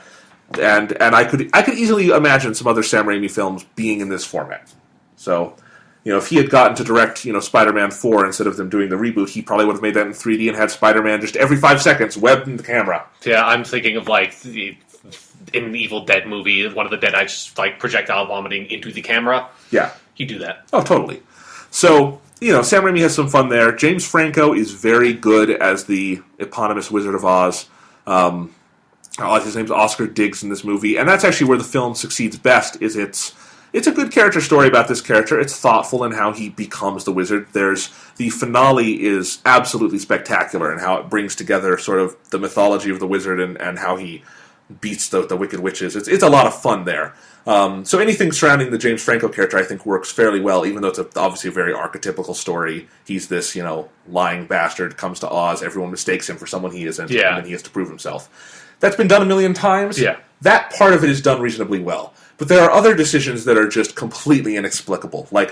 So there's 3 witches in the movie, which, I did not reference this in my review. I feel I have to go into it now. This movie's gender politics are just broken, where you meet at the beginning the Mila Kunis witch, and then later you meet Glinda the Good Witch, the same witch that's in the 1939 film. Yeah. She's played by Michelle Williams. Mila Kunis plays Witch of the West because she becomes wicked. Yeah. Spoilers. Anyway. What? It happens Witch of the West becomes wicked? Yeah, it happens 30 minutes into the movie. Anyway, but the point is, so these are 2 good witches, and they're like, oh, there's an evil witch out there. But now that we have you here, wizard, we can beat her. And I'm like, you're witches, you have magic, why don't you just go fucking beat her? And then we later find out Glinda is incredibly powerful, way more powerful than James Franco because he's not actually a wizard. Yeah. And she knows he's not actually a wizard, but she still says, we had to wait for you. There's just something about that that's a little bit skeevy. The film's racial politics are also a little weird. There's 3 main black characters in the movie. 2 of them are servants, and one of them is a woodworker. Take that as you will. Other than that, the Oz is very whitewashed. But anyway, getting back to the whole Wicked Witch thing. So Mila Kunis plays this good witch, and in the first, once James Franco gets to Oz, they, spend the night together. She falls madly in love with him, and then because he's really just a womanizing bastard, kind of abandons her, and so that turns her into the Wicked Witch of the West from the 1939 film. They make her look as identical as possible, wears the same costume, does the same thing with the fire where she, bursts out of it, all of that. So, that's a really stupid origin story, that she just was spurned by James Franco. Yes, she's just like the world's most bitter ex of all time. Yeah. That it literally turns her skin green and she turns evil and wicked. Yeah. And then it also, I just do not understand the decision to cast Mila Kunis in that part. I like Mila Kunis. Everyone likes Mila Kunis. She's a good actress. Sometimes she's a great actress. Nobody, though, especially someone who is as identifiable as Mila Kunis, could step into that role, because as soon as you start making the comparisons to the actress who played the Wicked Witch in the 1939 film, you're going to lose, because that character is not just iconic, she's been iconic for almost a century. Yeah. Every person in the theater will know that. So when they have Mila Kunis try to do that laugh, it's painful, because we know what that laugh sounds like. Everyone's seen that movie 30 fucking times. You can't turn on a TV at Thanksgiving without seeing that performance. Yeah. So I don't know why you would try to invite those comparisons. Same thing where they have all the locations from the original movie. You got the Yellow Brick Road, you've got an Emerald City, you've got the Munchkin Town, all of these things. But now they're all shitty CGI. Again, the original Wizard of Oz is a gorgeous movie. Made with really cool sound stages and sets and matte paintings. And CGI kind of sucks. And it especially... Yeah. It's maybe a bit of an understatement. Yeah. CGI really sucks in this movie because it's so cartoony. It's so, candy colorful, not tactile or physical in any way, shape, or form. So, the actors never look like they're interacting with real things. It is painfully obvious every second of the movie that's set in Oz that they are on a green screen. This is one of the most artificial-looking movies I've ever seen, and I despise the look of it. It looks pretty awful. And just gaudy, and just nothing about it coalesces. Mm-hmm. But then you're also, but it would have a better chance at succeeding if all the locations weren't taken from a movie we all know and love. So again, I do not understand these creative decisions. But again, it's a very identifiable product. Disney is probably correct in thinking, obviously as the money proves, that people will flock to something they know, and it's not a bad movie, so they're not being, ripped off or anything, but I want Disney to make good live-action movies, because if they're going to do these and I have to go see them, I'd like them to maybe allow the people they get to make these more creative freedom, get better scripts, get better stories out there. Don't just do these cookie-cutter things, because I would contend, I think this Oz movie could have still made $80 million if it had been a better movie. Yeah. Because it didn't make $80 million because of its quality. If it had been a really terrible movie, it would have made less, but... it being an okay movie and then being part of this really identifiable franchise and then having some names like Mila Kunis and James Franco attached to it that everybody knows, that's what got it its money. Yeah. And that it, they very much marketed it in the same vein as Alice in Wonderland, which made $1 billion. Yeah. I still have to stress that. Tim Burton's Alice in Wonderland made $1 billion. You can all go cry in a corner now. Let's have a moment of silence for humanity. Now we're back. All right. Why do you have to bring the podcast down like that? All right, well, let's talk about something a little more happy.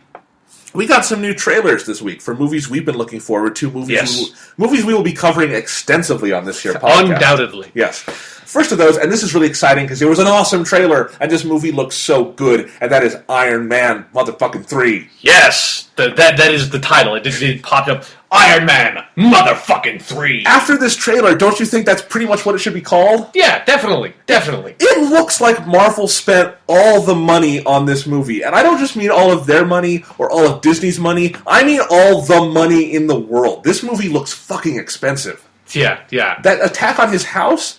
that is one of the best, just from the trailers, integrations of CGI and live action I think I've ever seen. They made that look fucking plausible. Yeah, no, that trailer was really spectacular. Yeah. It has just the right balance of, obviously there's going to be some spectacular action here, which the Iron Man movies have not had yet. Yeah. Which that is promising. And I think these trailers are more thrilling than any given action sequence in the Iron Man films to date.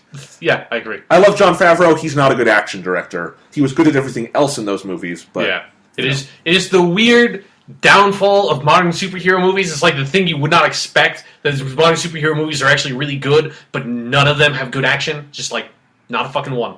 Avengers.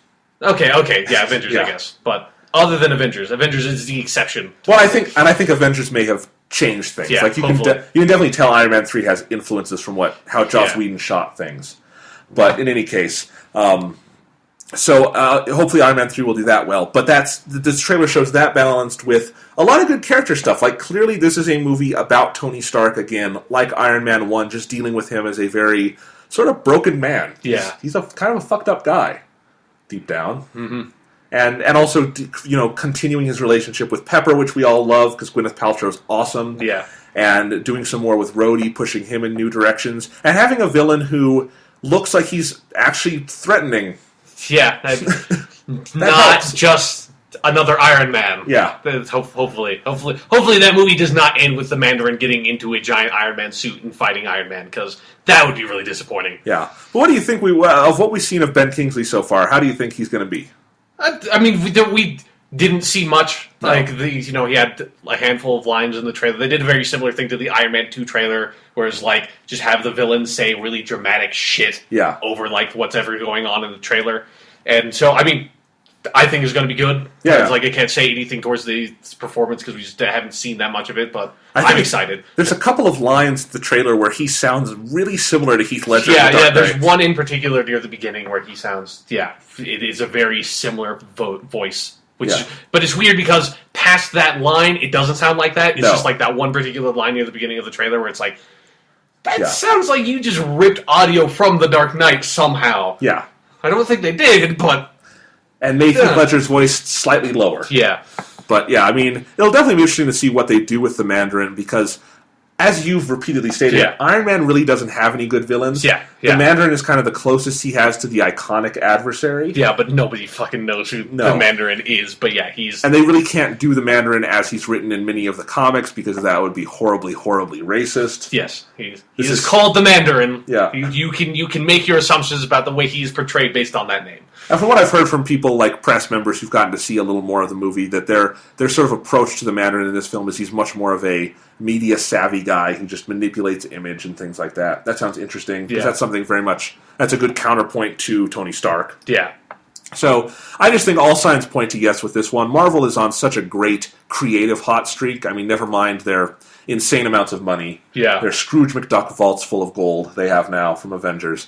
It just looks like they get their characters, and that's the number one thing about Marvel. Yeah. And I think hiring Shane Black to direct is a great choice, because the other thing about this trailer is the cinematography. I mean, minus the visual effects, cinematography, there's just some amazing shots. Like back in the first trailer where he's in the snow and everything. Yeah. That looks gorgeous. A lot of gorgeous imagery in this one.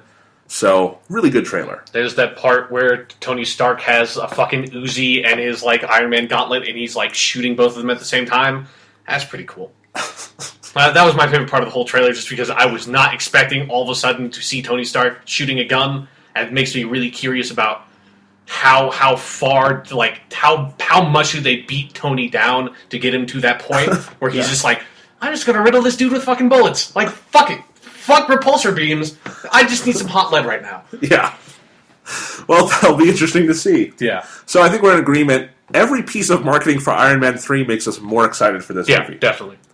So the other big trailer that came out this week, and it actually didn't get a huge amount of publicity because it's only like a minute and a half long, kind of a weird trailer, is the new one for Star Trek Into Darkness. Star Trek Into Darkness. It was interesting because at the end of that trailer, we finally get someone official saying the title, and it still sounds fucking dumb, even if you Star Trek Into Darkness. Yeah. You know, it doesn't work. Yeah. Anyway, this trailer is basically just action. It's just things blowing up for a minute and a half, and it's interesting. This is a kind of terrible trailer compared to the other ones they've done for this movie, to me, because the other ones had sort of an atmosphere and a little bit of plot hints and some really cool... I mean, this one had cool imagery, but it had those other trailers lingered a little more, gave you a better idea of what this world they're going to be in for this new one looks like. Yeah. This is just explosion, explosion, gunshot, explosion, gunshot, explosion, Kirk's being a dick. Yeah. So, like, a couple of people get to say some lines. There's, like, I mean, the most substantial part of the whole trailer is they're, like, Kirk in the office of some, Federation dude. it's Bruce Greenwood from the first movie. Okay, yeah. Captain Pike. Admiral Pike in this continuity. Yeah, but that is, like, the dialogue from the trailer is just basically that scene, and then I think Spock says something once. Yeah. Spock's like, "Oh, Kirk, you darned rapscallion," something to that effect. Yeah. That's not logical. Yeah. Anyway, it's interesting. I'm a little apprehensive about Star Trek Into Darkness right now, just because I liked all the trailers, and then, I don't know, but the more I see, like, their Super Bowl ad into this ad and some of the other stuff they've been doing recently is really, really pushing this as an action movie. And while they kind of advertised the first one like that, the first one definitely had more of a story bent to it in the advertising.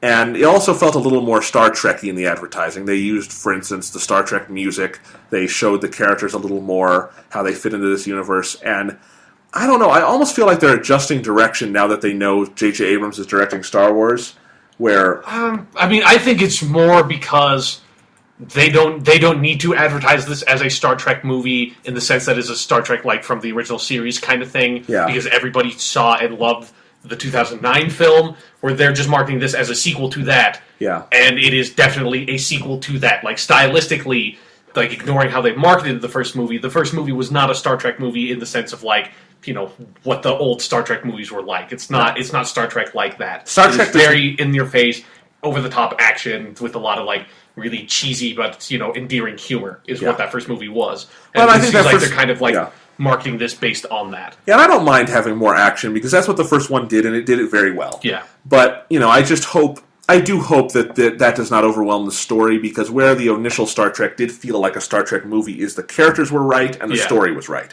And I really want... Red Matter. They did shit like that all the time in the original Star Trek. Yeah, but we know better now, goddammit. Okay. Like, fucking, you've got to be kidding me, Red Matter. God. But didn't you love hearing Leonard Nimoy say the words Red Matter? No, I didn't. Okay. No. Right. I hated that. Okay. Fucking Red Matter. Alright, anyway. But, yeah, I just, I want it to still feel like Star Trek in some way, and that trailer was very much...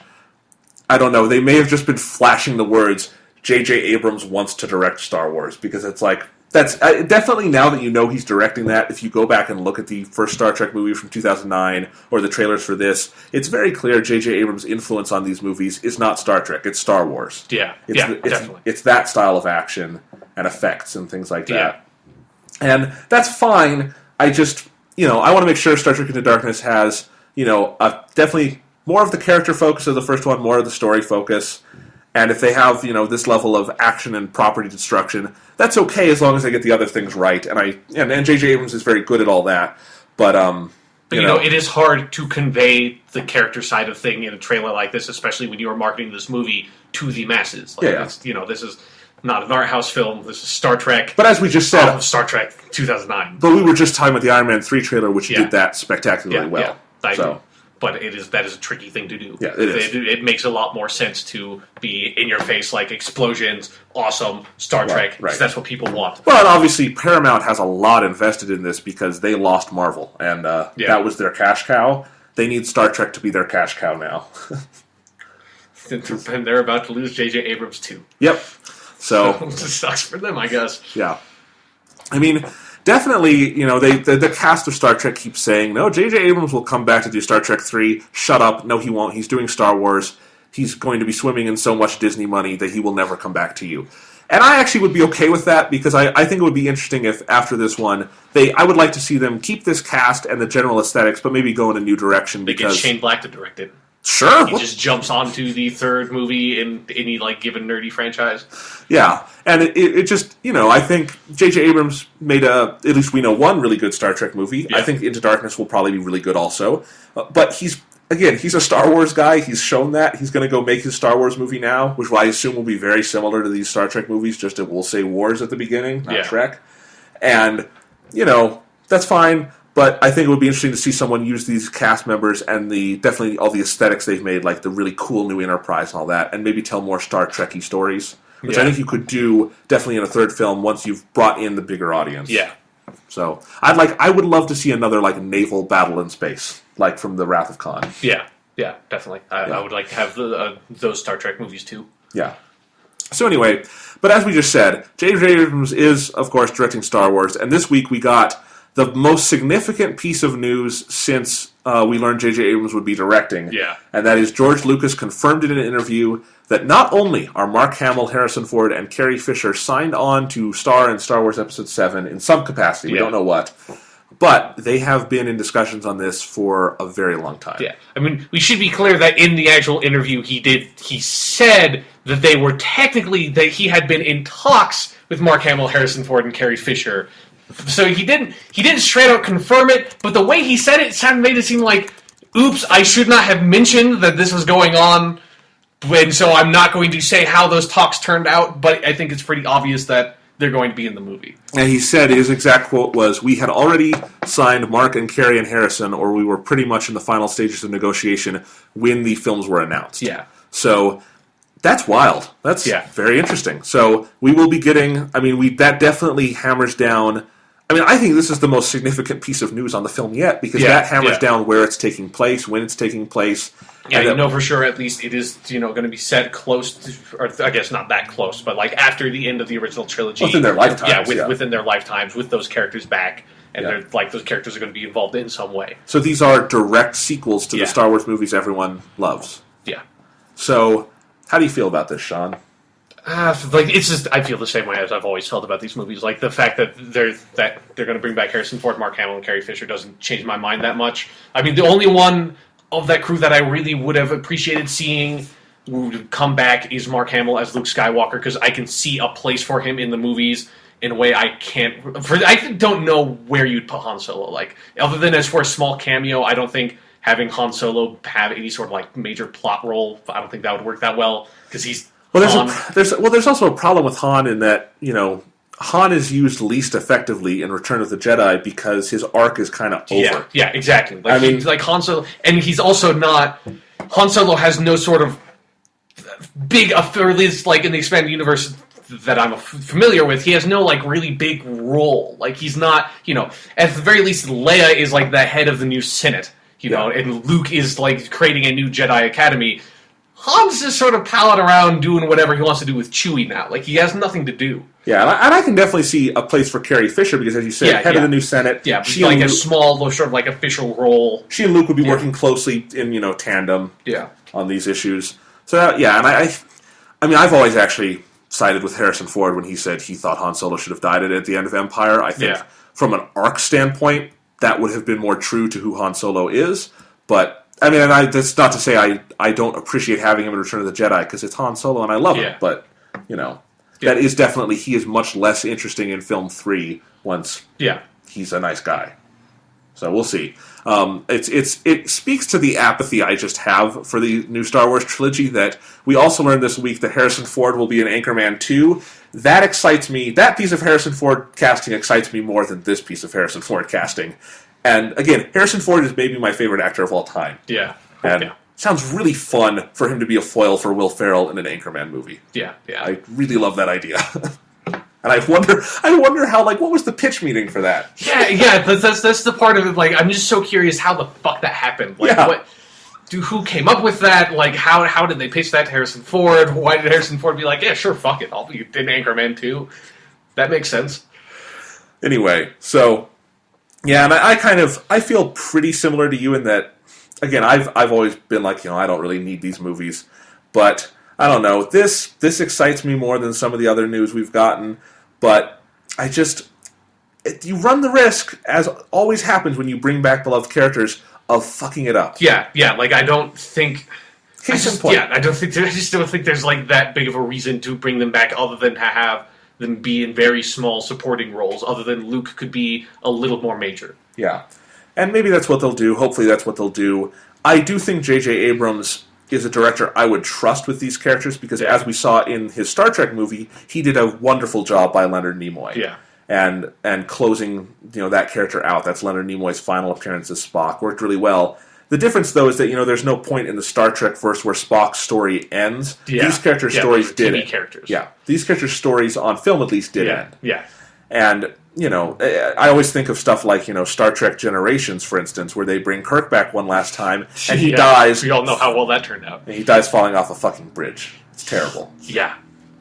Really terrible. So yeah, it is. It's either going to be something like that or something like the Spock thing where they're in small but crucial plot roles and we really like seeing them one last time. Yeah. And if they do that, that'd be fine. I'd be fine with that. I just, it doesn't, like you said, I would still be so much more excited if Star Wars 7 were something just completely different. Yeah. Star Wars that is what I would want, but I know obviously now we know for sure that's not going to happen. But And I have to go back to this as we just were talking about, Disney's live action movies and the Oz stuff. I don't want the Disney-fied Star Wars 7 where they're just doing all the basic, easy, cop-out popular choices to make just kind of something that gets out there and makes money. Yeah. Now, I don't think J.J. Abrams will let them do that. I think he's a director with the amount of clout that he gets to dictate these things. Yeah. And I do think Lucasfilm is the pervading creative force here, not Disney. But we shall see. Yeah. Yeah. This is the most substantial news we've had about these movies, but it's not. Yeah. We just know they are in the movies, and that's it. And it was something where we basically suspected they were most likely going to do that if they could. So. And you know what? If they're getting those three, we better hear about Billy D. Williams soon. and who's playing Chewie? Because I know Peter Mayhew has said he's pretty old. I don't know if he can do it anymore. But there are some other good performers out there who are good in suits and stuff. But you have to have Chewie. If you're going to have Han, you have Chewie in there. Oh, God, dude. What if Chewbacca's in it and he's CGI? I just thought about that. Oh, fucking God. Oh, God, Sean. Because if Chewbacca's in it, he's probably going to be CGI. Yeah, they're not going to put a dude in the suit. There's no way they're going to do that. If Peter Mayhew comes back, I think they will do him in a suit because they did that in Star Wars 3. But if they cannot get Peter Mayhew back, you are correct. It will be CGI. There's no alternative. Yeah. So hopefully Chewbacca's not in the movies. But I don't want to see Han Solo if he doesn't have Chewbacca there with him. I know in the expanded universe Chewbacca eventually dies, but there are adventures. He doesn't die a day after episode 6. Yeah, it takes a while. Yeah, and obviously if you're going to do a film with these characters, again, no fucking point in having them there if you don't have Chewbacca. It'd be like just blowing up R2-D2 and C-3PO. Who will probably also be CGI. Yeah, I think those ones are a little more likely that they're not going to be CGI. Well, because Anthony Daniels is still around, still doing it. So... God, CGI Chewbacca. It's CGI Millennium Falcon. That'll be in there. I'm so sad. I'm so sad to think about this. Oh God, this is terrible. Yeah, see, this is. We don't need to do this. We don't need to have these fucking Star Wars movies. But all right, let's make fun of something. Okay, let's make fun of something. Yeah. All right, this week, big rumor came out. Latino Review, I believe, was the site that published this. They do a lot of scoops like this. Many of them turn out to be wrong, even though they say they're always right. They're often wrong. Anyway, big rumor. Why are you whispering? We're recording a podcast. That's a good point. If they didn't hear you, they could just dial it back and turn up the volume. Okay, good point. Anyway, rumor this week, the latest in a long series of rumors about Warner Brothers' Justice League movie. A long series of rumors. A long. Should we remind that 5 years of fucking never ending? Oh my God! Ever since Batman Begins, for fuck's sake, shut the fuck up about the goddamn Justice League movie. Which has, we need to remind you, never been officially announced or greenlit by Warner Brothers. Warner Brothers had said fucking nothing about it ever. Since their new wave of DC movies, mum's the word, motherfucker. Obviously, yes, they're would like to make a Justice League movie. But just shut up and let them tell us what it's going to be eventually. Let them work it the fuck out. This latest rumor, which this is so stupid, is that Christopher Nolan has been put in charge of the DC universe, just as Joss Whedon is working very closely with the Marvel guys, has a contract with them through 2015.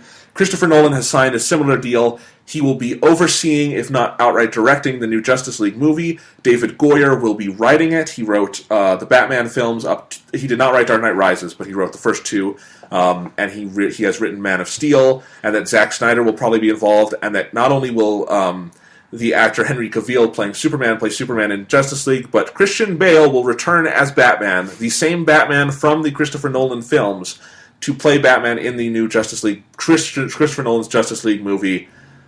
I don't even know where to start on how stupid that rumor is. I will say up front, yes, if Warner Brothers could make that happen, they would all love to make it happen. They would jack off because they got it to happen. They would have orgies in the studio because, yes, of course they would want that to happen. Christopher Nolan has made them a shit ton of money, just metric fuckloads of money, and Christian Bale is a very recognizable Batman right now. People like those. Man of Steel is apparently very good. But, Sean, tell me, in what alternate reality is Christopher Nolan ever indicated that he would do something like this? Never. There's no... Like, the thing about this rumor is that Christopher Nolan, if they do make a Justice League movie, he may be involved as, like, a producer. Like, I can see that. Like, the same way he's involved with Man of Steel. Like, there's no fucking way he's directing it. There's absolutely no way. Because we just got confirmation yesterday he is making the film Interstellar for release December 2014, produced by Warner Brothers. Idiots. Anyway, go back. And then, and Zack Snyder, again, he probably would be involved. If they were to make it, he would most likely be the director. At least they would approach him to be the director and want him to do it. Like, I would totally see that, with all the buzz that's around Man of Steel and all the word that's going to be really, really fucking good. That's the move they would try to make. So that's like a very easy thing to try to predict. And if they were to make the Justice League movie, and if like based off of the stuff that's going to be going on in Man of Steel, yes, Henry Cavill would come back as Superman. If they are making a Justice League movie, all that stuff would be true.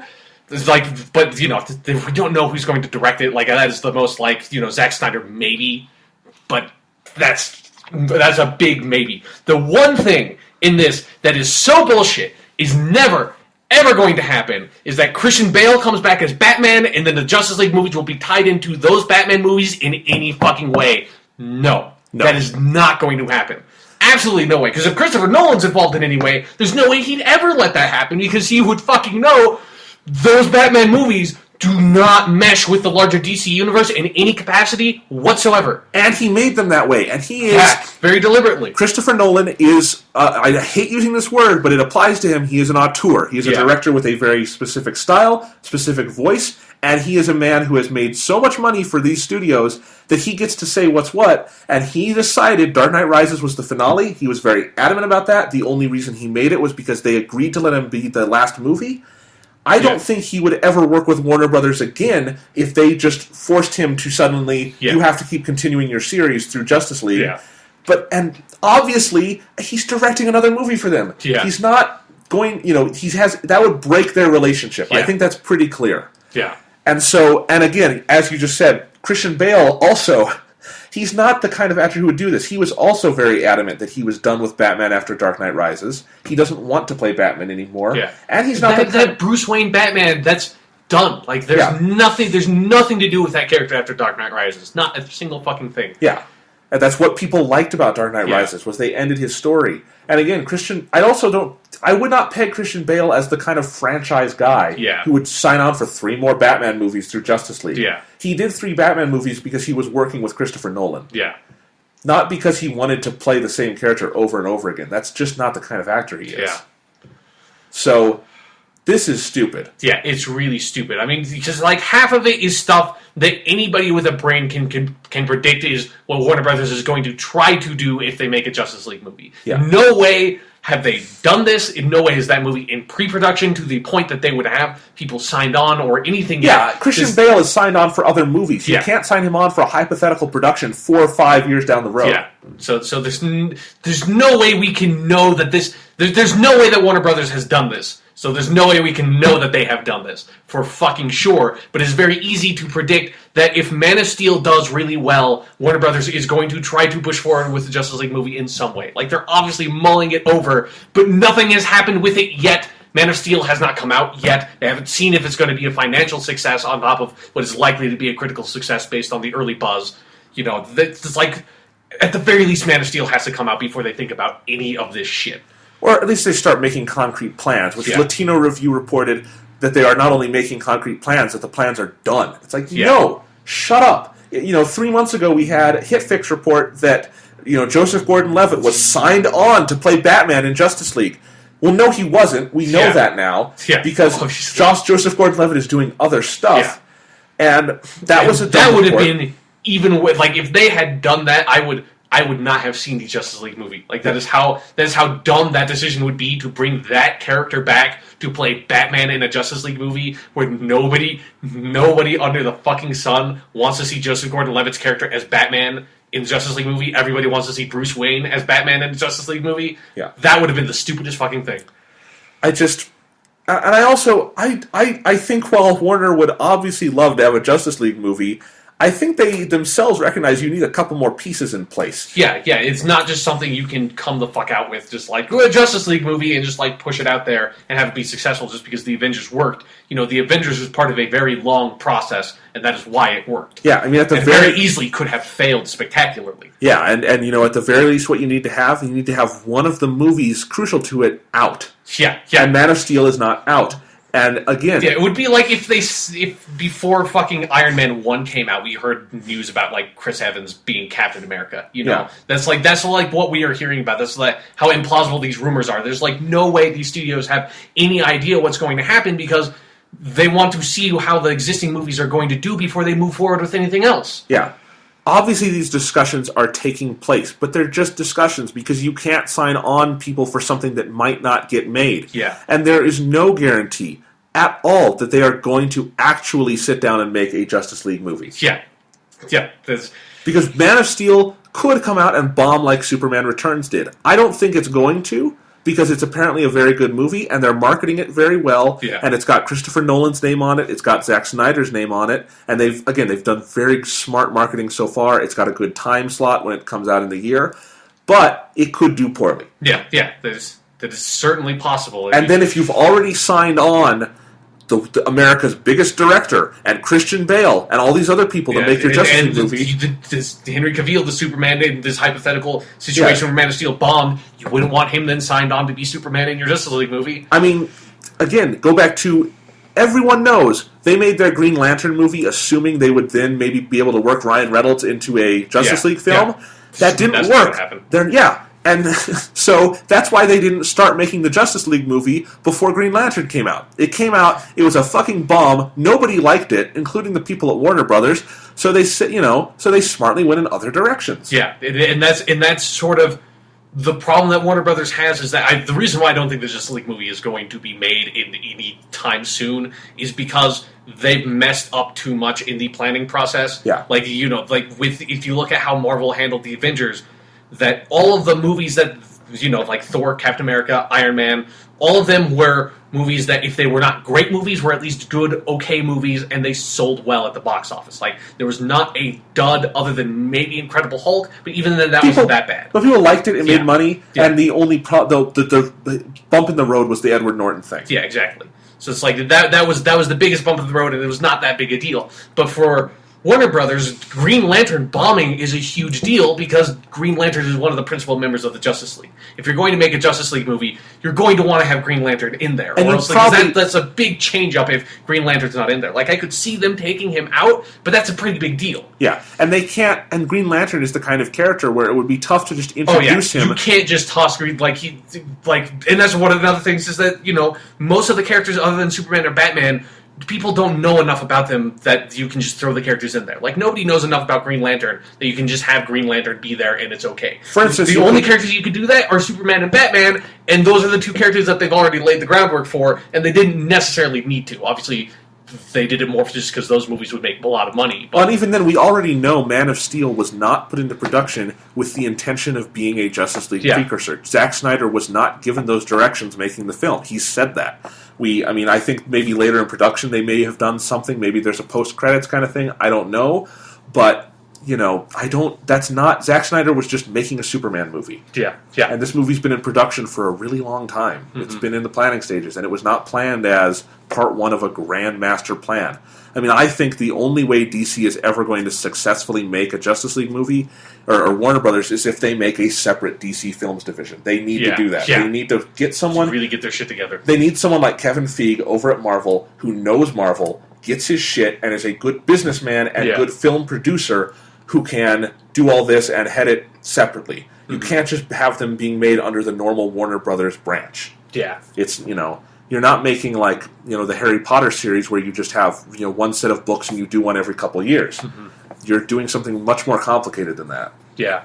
And even the Harry Potter series was a separate production company. Mm-hmm. So, yeah, this is a lot of, they need to figure this stuff out, and I think the first step is they need to see how Man of Steel is going to do. And even then, maybe Man of Steel, I haven't seen it, I don't know if even that's the perfect one that could lead into a Justice League kind of film. Because as I understand it, it's also under sort of the Christopher Nolan wheelhouse of doing sort of a very down-to-earth Superman story. As much as possible. As much as that's possible, right. I mean, it is... It's not the same as the Batman. Yeah, the character that opens the door for a Justice League movie is Superman. Right. That is the one, you want that one out there first, because Superman sets the tone for the DC Universe at large. I mean, and at the very least, if they do make a Justice League movie, they need to have a Wonder Woman movie out first to establish that character. That's an absolute must. You can't have a Justice League movie without Wonder Woman. That is DC's three principal characters are Superman, Batman, and Wonder Woman. You probably want the Flash out there too. If you're going to make a Justice League movie, you would need the Flash, and the Flash would be a hard character to make a movie about. I think that would be really tricky because he does not have the most interesting, the easiest powers to convey on screen and make it look really interesting. He runs really fast. Yeah. That's hard to... we saw Twilight 1. We saw what it looks like if we try to get people to run fast. It could very easily be something really, really cheesy. And they already fucked up Green Lantern, so if they don't want to put Green Lantern in there, maybe they can do that. And then, the one saving grace they have is that if they do make a Justice League movie, they can reboot Batman in the Justice League movie. I think they could totally pull that off. It would be really easy. New Batman with the new Justice League movie and then have your own Batman franchise. That's the one thing that Warner Brothers has on their side if they ever decide to make a Justice League movie. That's the one thing they've got that they could do, and it would probably work out okay. But everything else is this huge hurdle they have to climb. Right, and this is my point about what I was saying about the tone of Man of Steel. Again, we have not seen it, don't know what it's going to look like when it's finished, but if it is relatively sober, down-to-earth kind of movie, which I think is a good idea, I'm interested in seeing that, if you then took that tone, did a Justice League movie where you had to introduce all the other superheroes in that same universe, would not work. Because even if you could use that tone for all the movies individually, that might work. But then if you try to put it all in at once, just that giant influx would be something that would not make sense if you are doing something that is relatively sane. Yeah, and, also... for the DC comic book stuff, Marvel's comic book stuff is pretty insane. It's got nothing on DC, because DC has all that history stretching all the way back to the golden age of comics in a way that Marvel doesn't really. Marvel's really started in the 60s with the Fantastic Four. They've got some characters like Captain America left over. But with DC, their comic book shit is so fucking hard to figure out because they have... the multiverse thing where, parallel universes is actually critical to the DC universe. So if they want to, make the Justice League movie at all faithful to the comics, they've got to go batshit insane with it, really. I mean, they have to go batshit insane with it just because they've got, characters as diverse as Superman, Batman, Wonder Woman, Green Lantern, Flash, all together with how powerful all of those characters individually are. There's just... The Justice League is a much harder project to execute than the Avengers, and the Avengers is amazing that Marvel pulled it off at all. Yeah. But this is, again, speaks to why if Warner Brothers ever wants to do this, they need DC to be its own thing. They need to just make a sub-production company, get someone in charge of it who knows DC and knows how to handle this, because clearly no one at Warner Brothers does. Yeah. And that's okay. Those are movie people. They're not comic people. They're not... And they make really fucking good individual Superman or comic book movies. Those Batman movies do not work for Justice League movies, but they are fucking awesome movies on their own right. Yes. It's better than any of the Marvel movies. As just movies. Yeah. And it's you're right about that. It's weird. And we go back to all these things again. I understand, the want to have, tie all back into the Christopher Nolan Batman movies because they were big hits. But I think that would destroy. That's that would not help. They would do I think the thing is, I think the public is savvy enough about these things. The public knows this well enough that I think everyone who saw Dark Knight Rises, which was a lot, it made a lot of money. People know that was the end. It's very clear. Yeah. They didn't. It doesn't flash the end at the end of the film. It might as well. That's an ending. I think people are very aware of that. Yeah. I think people are ready to move on to something else, and I think. And that's, again, I think Warner knows that too, which all ties back into the fact that this rumor is fucking stupid. Yeah. Yeah. really... All of the Justice League rumors are stupid. Yeah. Because, again, this movie has never been announced to be in any form of production, ever, by Warner Brothers. Yeah. They have been trying to make a Justice League movie fucking forever. Because, they've been trying to making any of their, like, superhero properties that they have through DC forever. But it's like, those movies are always in production hell, like, they've always been trying to make a Wonder Woman movie. They've always been trying to make a Flash movie. They've always been considering to make those projects, but they are hard projects to make, and they're not going to... especially after Green Lantern bombed so hard, they're not just going to, like, throw out and, like, push out this fucking Justice League project. How much do you think Warner Brothers is just, like, drinking themselves into submission, knowing that they will never be able to make that Joss Whedon Wonder Woman movie he offered to make so many times? Yeah. They really fucked the boat on that one. Yeah, they really did. Oh, well. Joss Whedon was scorned, so he went off with Marvel and made them... fucking rich. For $2 billion. It's like, here you go. Yeah. It's like, fuck you, DC. I don't want to make your fucking Wonder Woman movie anyways. Yeah. So...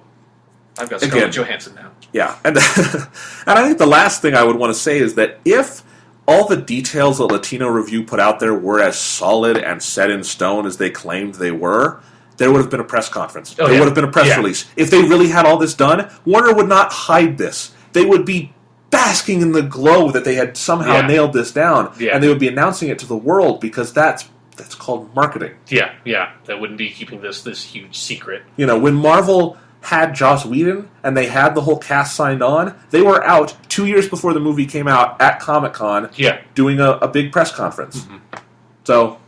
So yeah, like, the long and short of it is, and this is probably not the last time you will hear about us complaining about Justice League rumors, like at least I have held off talking about it on the podcast for a long time because they are constant. This is sort of like the tip of it because of how presumptuous it was, like, for the Latino Review of, like, saying, like, no, this is for serious, for reals. Like, most of the rumors at least pretend, like, the outlets at least, like, say this is possibly not true. Like, they still try to, like, assert it as being, like, they're definitely doing this, but there's some sense of rumor around it. This last one was like, no, we know this for sure. They like, we've talked to all these people. They have told us all of this, basically, kind of thing. Yeah, it was bullshit. I have to, every time I'm getting so sick of this internet culture of these fucking websites breaking these scoops and calling them scoops, and most of them are total bullshit.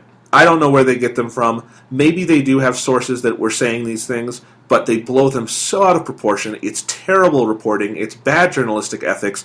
And then you have to have 100 different websites pick it up. It's everywhere. You can't escape it. Twitter explodes. And it makes me want to quit. It makes me want to stop writing about movies online.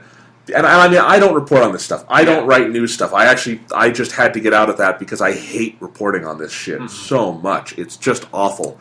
I try to just stick to writing my reviews and things like that. But even that just there's a point where I'm just like, I don't like doing this. When, why can't we just wait and see what's coming out? It's just everyone searching for SEO traffic. Yeah. And, a bunch of dogs in a kennel going after a bone. That's what it feels like. Yeah. And they're barking really loudly, but they're not cute dogs. They're like fucking German shepherds with, like, rabies. I think your metaphor has gotten a little out of control now. All right. They should all be put down. Anyway, let's go on. You heard it here first, folks. Jonathan calls for the mass execution of all movie news reporters. Okay. Let's go on to more movie stuff, preliminary. Yeah. But here we actually know about. Yeah, this is actual news confirmed by the filmmakers. We have been getting, over the course of 2013, a huge influx of news about The Amazing Spider-Man 2. And actually, first of all, that it is actually fucking called Amazing Spider-Man 2. We know that for sure now. Yeah. I mean, they could change that. Yeah. But by the time it comes out, it could be The Amazing Spider-Man Into Darkness. Hopefully that's what it is. Hopefully that's all movies. It would be called The Amazing Spider-Man Swings Into Darkness. Yeah. But, yeah. Anyway. Really, really long title.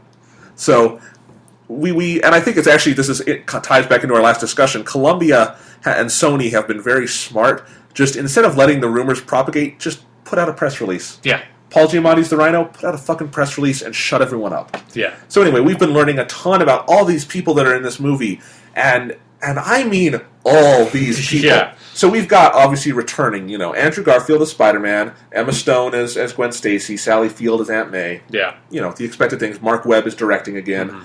Mm-hmm. And the first sort of big thing we learned, this was last year, I think, was that Jamie Foxx is playing Electro. Yeah. Electro, kind of a weird choice of villain, but Jamie Foxx is great. So. Yeah. So, and picking Jamie Foxx to be Electro clearly says they're going to do their own thing with Electro. Which is good. Yeah, because this is just me. I don't give a shit about Electro. I've read a lot of Spider-Man comics. I cannot tell you a fucking Electro comic. Not one. I don't care about Electro. Okay. So at that point, everyone was just sort of like, oh, cool, we've got a movie villain, whatever. It's a little weird that they're not doing Green Goblin in film 2, but we'll see. Yeah. So then we learned... we got Electro. It's like we know what they're going for. It's like, this is kind of cool. Yeah. At least it's not the expected choice. At least it's something different. Yeah. I appreciate that. Yeah. And Jamie Foxx is hot off the heels of Django. Yeah. Now after having seen Django, I'm even more excited for that because it definitely was last year because I remember hearing about that before I'd seen Django Unchained. So now I've seen it and like, this looks pretty awesome. Yeah. I like the idea of that. So that's a good idea. Then we find out Dane DeHaan, I don't know his exact name, who was in Chronicle last year, the Josh Trank superhero film, and he was great in that movie. Really good performance. He will be playing Harry Osborn. So this immediately indicates that the world is broadening a bit, that we will have Harry, we'll probably have more with Oscorp, and we'll probably get Norman in there. But no confirmation yet. So this was not overwhelming yet. It's just it's like you kind of anticipate. Yeah, like Harry is probably involved in some way because they teased a lot of the Oscorp, the Norman Osborn stuff in Amazing Spider-Man 1. So it's like, okay, they're probably going to bring in Harry. Yeah. So then we find out. I'm trying to remember the exact order. It doesn't really matter. This is the part where it really gets crazy, where it's just like there's something new every week. Shailene Woodley, who you would know from, I think she's on the ABC Family show. She was on it for several years, The Secret Life of the American Teenager, or something like that. She's better known for her role in 2011's The Descendants by Alexander Payne, starring George Clooney. Really good movie. She was fantastic in that. She's about 21 right now, I think. Yeah. And so she's playing Mary Jane Watson. And her age is significant only because that's a bit younger than the other teenage co-stars. Yeah. Although Dane DeHaan is down in that range, too. Yeah. So, Emma Stone, I think, is 25. Andrew Garfield is 28, 29. Yeah. So anyway, now we've got Mary Jane Watson in here. Yeah, which was a bit of a surprise. Could have happened. Like I could see because Mary Jane, obviously, probably next to Spider-Man, the most important character in the Spider-Man mythos that is still fucking alive. Yeah. So it's like, I anticipate most likely Mary Jane would be involved in the franchise, but at least I felt 2 was a bit soon, other than maybe she would have a cameo at the very end was what I was suspecting, like, she'd come in as like, you hit the jackpot tiger kind of thing. Like, okay, I could see that. It's a bit much, but okay. Yeah. But so far it's like, this just sounds like normal, like we're casting, since we don't know the story, it's like, whatever. So we'll figure this out later. Yeah. Then it got weird, because then we heard about little actor we all love, Paul Giamatti. Yeah, I love Paul Giamatti. He's great. But he's coming in to play the Rhino. Which is the weirdest casting I have ever heard. Yeah, which makes me... This is the thing where, like, I am so fucking curious what their version of Rhino is going to be. Because it's like, if you know anything about Spider-Man, I think you can, even if you know nothing about Spider-Man, you can guess what the Rhino is like. He's a really big-ass Russian dude in a Rhino suit. He's stuck in the Rhino suit. He's basically an idiot, and, he's basically a hired thug. Like, Rhino is not like this big Spider-Man villain. He's hired by other Spider-Man villains, typically, to go, like, steal shit and stuff like that. Rhino's not a villain you make a story around, but if you're going to pick a villain that's like a side villain in a movie, it's like, okay, Rhino would be one of the ones I pick, but I would not, in a million years, ever pick Paul Giamatti. Paul Giamatti is actually the exact opposite person I would pick to fucking play Rhino. You would get someone like Dwayne Johnson. Exactly, yeah. Like someone who's big, who's muscular, and young. Yeah, exactly. It's just like, not Paul Giamatti, who's like 45 years old. He's fucking, he's balding. I love Paul Giamatti. He's one of my favorite actors. He can be so intense, and he's such a great dramatic actor. But he's such a great dramatic actor. Why the fuck do you get him to play Rhino? The most throwaway, just stereotypical thug character there is. Like you don't need to get an actor to play Rhino. You need to get a weightlifter to play with Rhino. That's it. Like you don't need to get anyone who has any idea how to act. You get the fucking stuntman can play Rhino, for God's sake. Like he doesn't need to say anything if you don't want him to say anything. He's Rhino. Instead, you get Paul Giamatti. So immediately... Clearly they have an idea here. Yeah, like, something crazy has got to be going. Although my dream is, I really hope that it is just fucking Paul Giamatti playing that version of Rhino. Like, they don't, like, CGI or anything. They don't, like, make him seem really buff. It's just Paul Giamatti in this, like, gray Rhino suit, like, trying to act all tough, and they don't try to change Rhino at all. I mean, that's not what they're going to do, but that's my dream, is to, like, walk into that theater and have Paul Giamatti walk on with, like, this shitty Rhino costume, and like, I will crush you, Spider-Man! That'd be great. That'd be so great. I mean, I think what they're most likely going to do is, in Ultimate Spider-Man, there's the version of Rhino that is there that, in the comics I read, he only pops up, like, once, I think, as, like, a throwaway villain at the beginning of a story arc. It's the Rhino thing itself is actually a big mechanical, like, suit kind of thing that, like, this little dweeby guy puts on. That's probably what they're going to do, but it's still weird. Even then, it's still weird. And just hearing the words Paul Giamatti playing the Rhino, like, I can't wait to just sit. I'll sit through the credits at least just to see the Rhino ...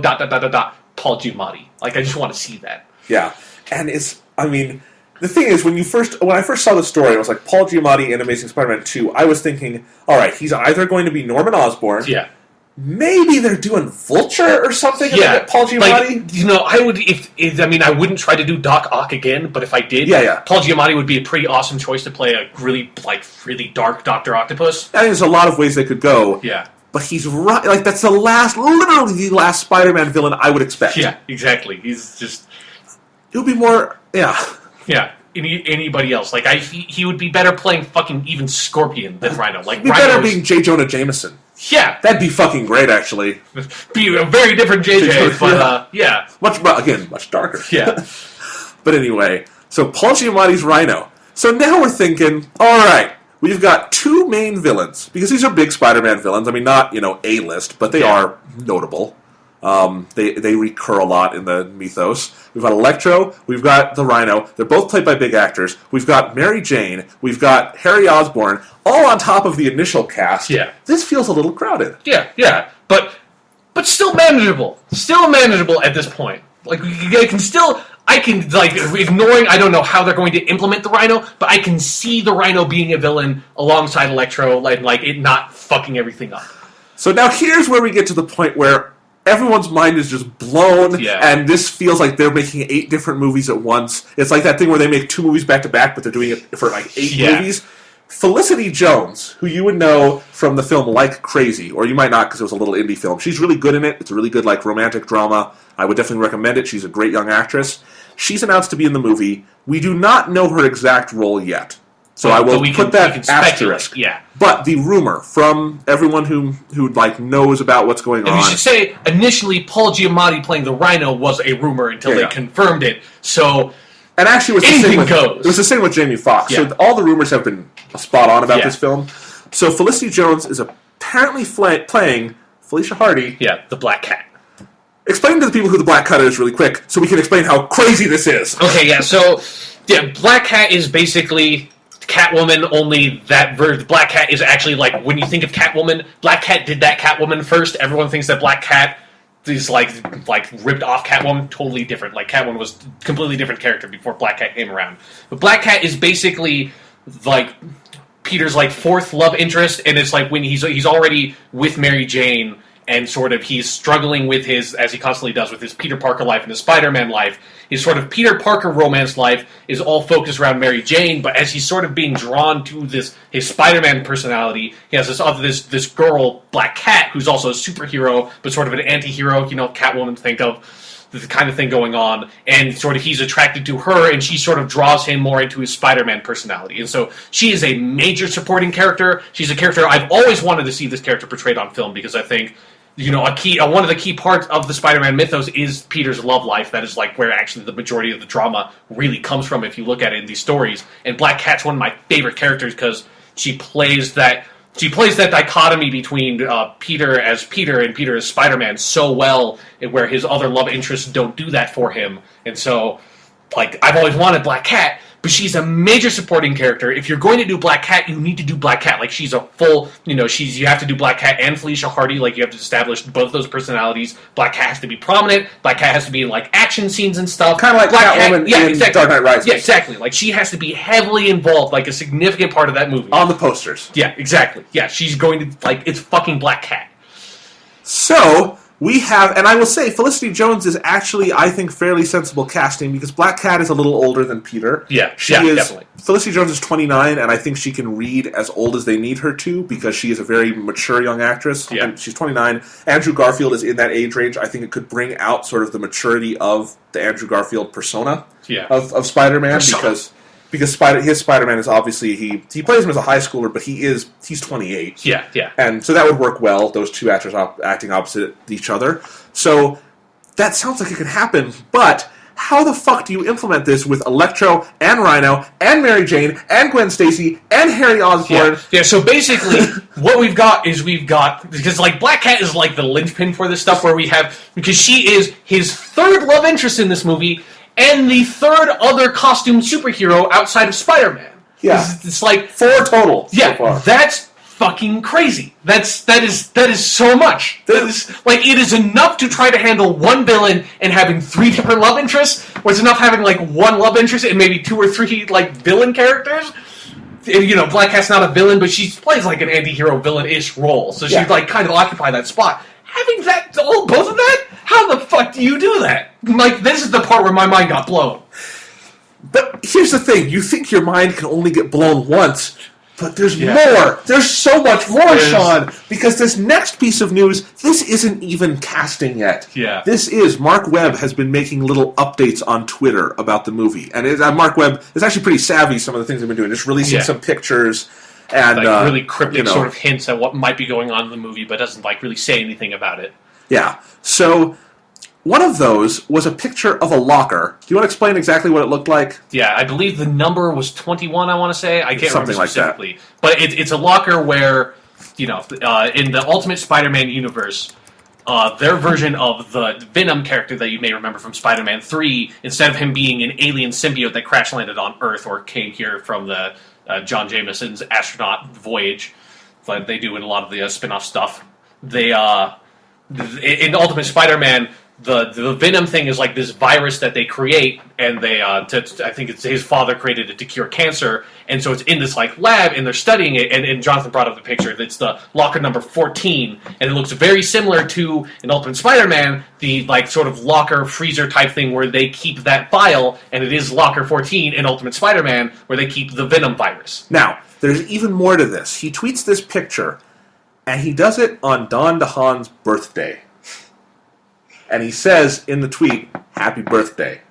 So he is heavily implying. I mean, he's basically telling us Venom will be in this movie, or the symbiote will be in this movie, and it will have something to do with Harry Osborn. Yeah. And that means it'll have something to do with Oscorp, so they're tying this all into Oscorp, which we kind of would anticipate. Yeah, that is sort of the standard protocol to updating Spider-Man mythos, is to tie everything into Oscorp. That's what Ultimate Spider-Man did. That's what the Spectacular Spider-Man cartoon does. It's like a very easy catch-all. Yeah. So, this is... what? Yeah, how do you now...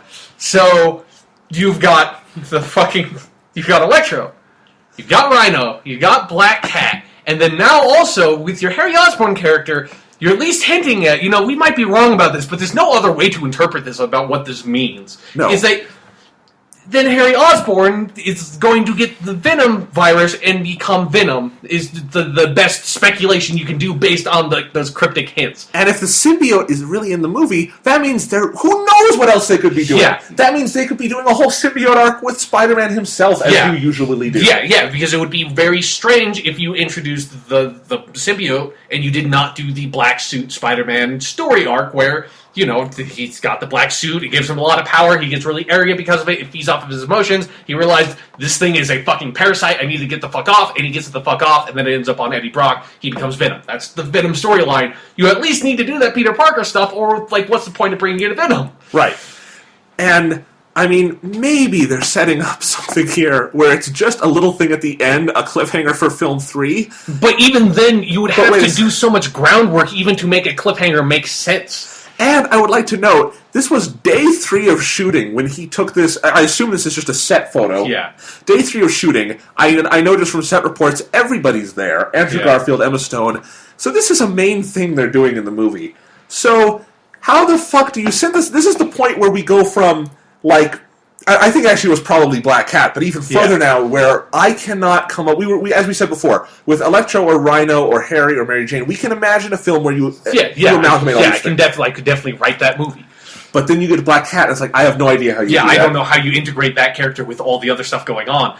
And then once you decide to throw Venom in the mix, I mean, at the very least, it seems like they won't be doing Eddie Brock, so they don't have that character. But the Venom suit brings so much junk with it. Like, you have to do so much stuff to get that, to pull that off. You know, like Spider-Man 3...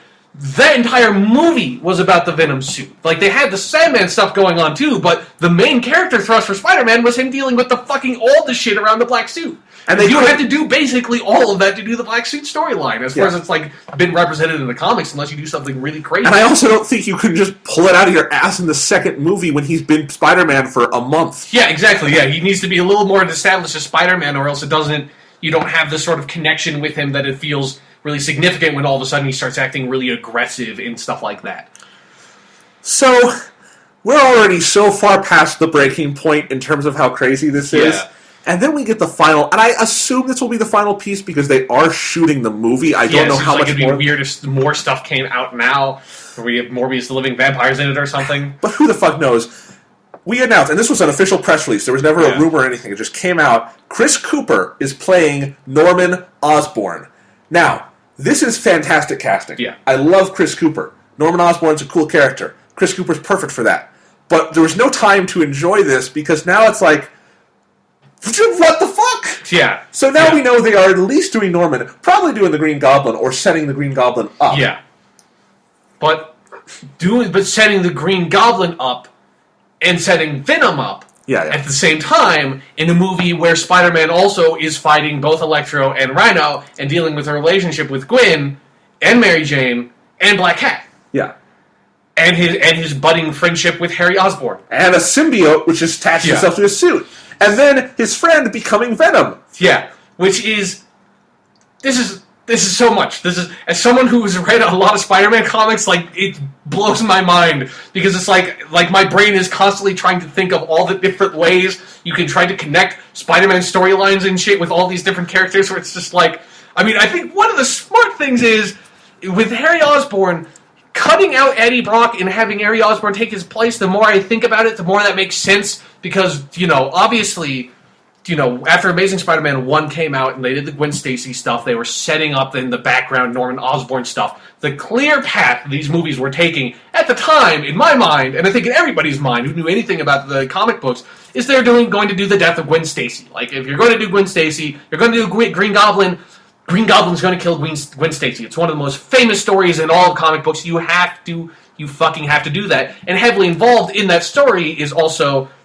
Peter's friendship with Harry gets really strained because Harry turns to drugs, and it's actually really well executed. It's not like the drug PSA type thing. It's one of the most well executed drug things I've ever seen in comics. And I should note that when Dane DeHaan was cast, everyone assumed they would be doing that because he's the kind of actor who could very clearly, easily pull that off. That's the kind of character he played in Chronicle. Yeah. So having that, like, because now you can sort of do the Venom thing and have that be his drug addiction, because that's also sort of what the Venom suit is partially a metaphor for in, like, his original storyline. That's really smart of trying to cut that middleman out. It's like that's a really clever way of trying to cut out some of the fat.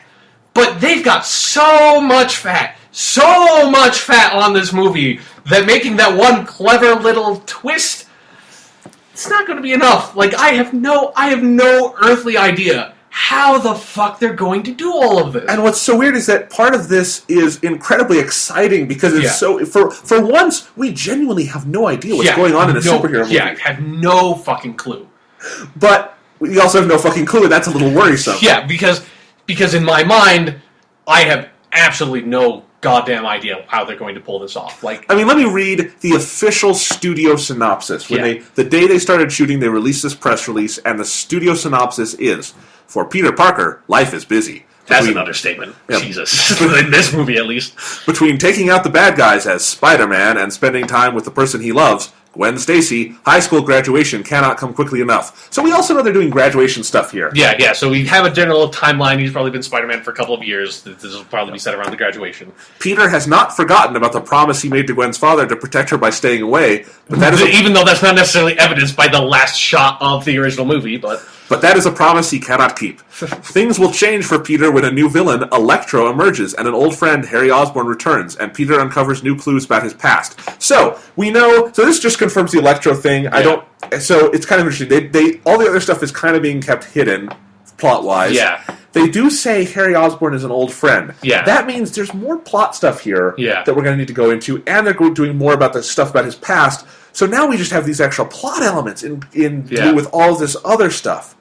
So it seems really weird. I mean, I guess because also the Ultimate Spider-Man version of Eddie Brock was a really old family friend of Peter, so maybe they're going to try to tie that in and have Peter's family be more closely tied into the Osborns or something. But I think the way I think it's so, maybe that's just a wording mistake, but like the way they did everything in the first movie, he clearly knew nothing about Osborn Yeah, exactly. at all. That's why it seems really weird, where I can see, like, having the first movie having been, like, hinted at that some more, I can see that being another, again, a really clever way of trying to introduce that character in the second movie when they're supposed to have this, like, long-established relationship. Yeah.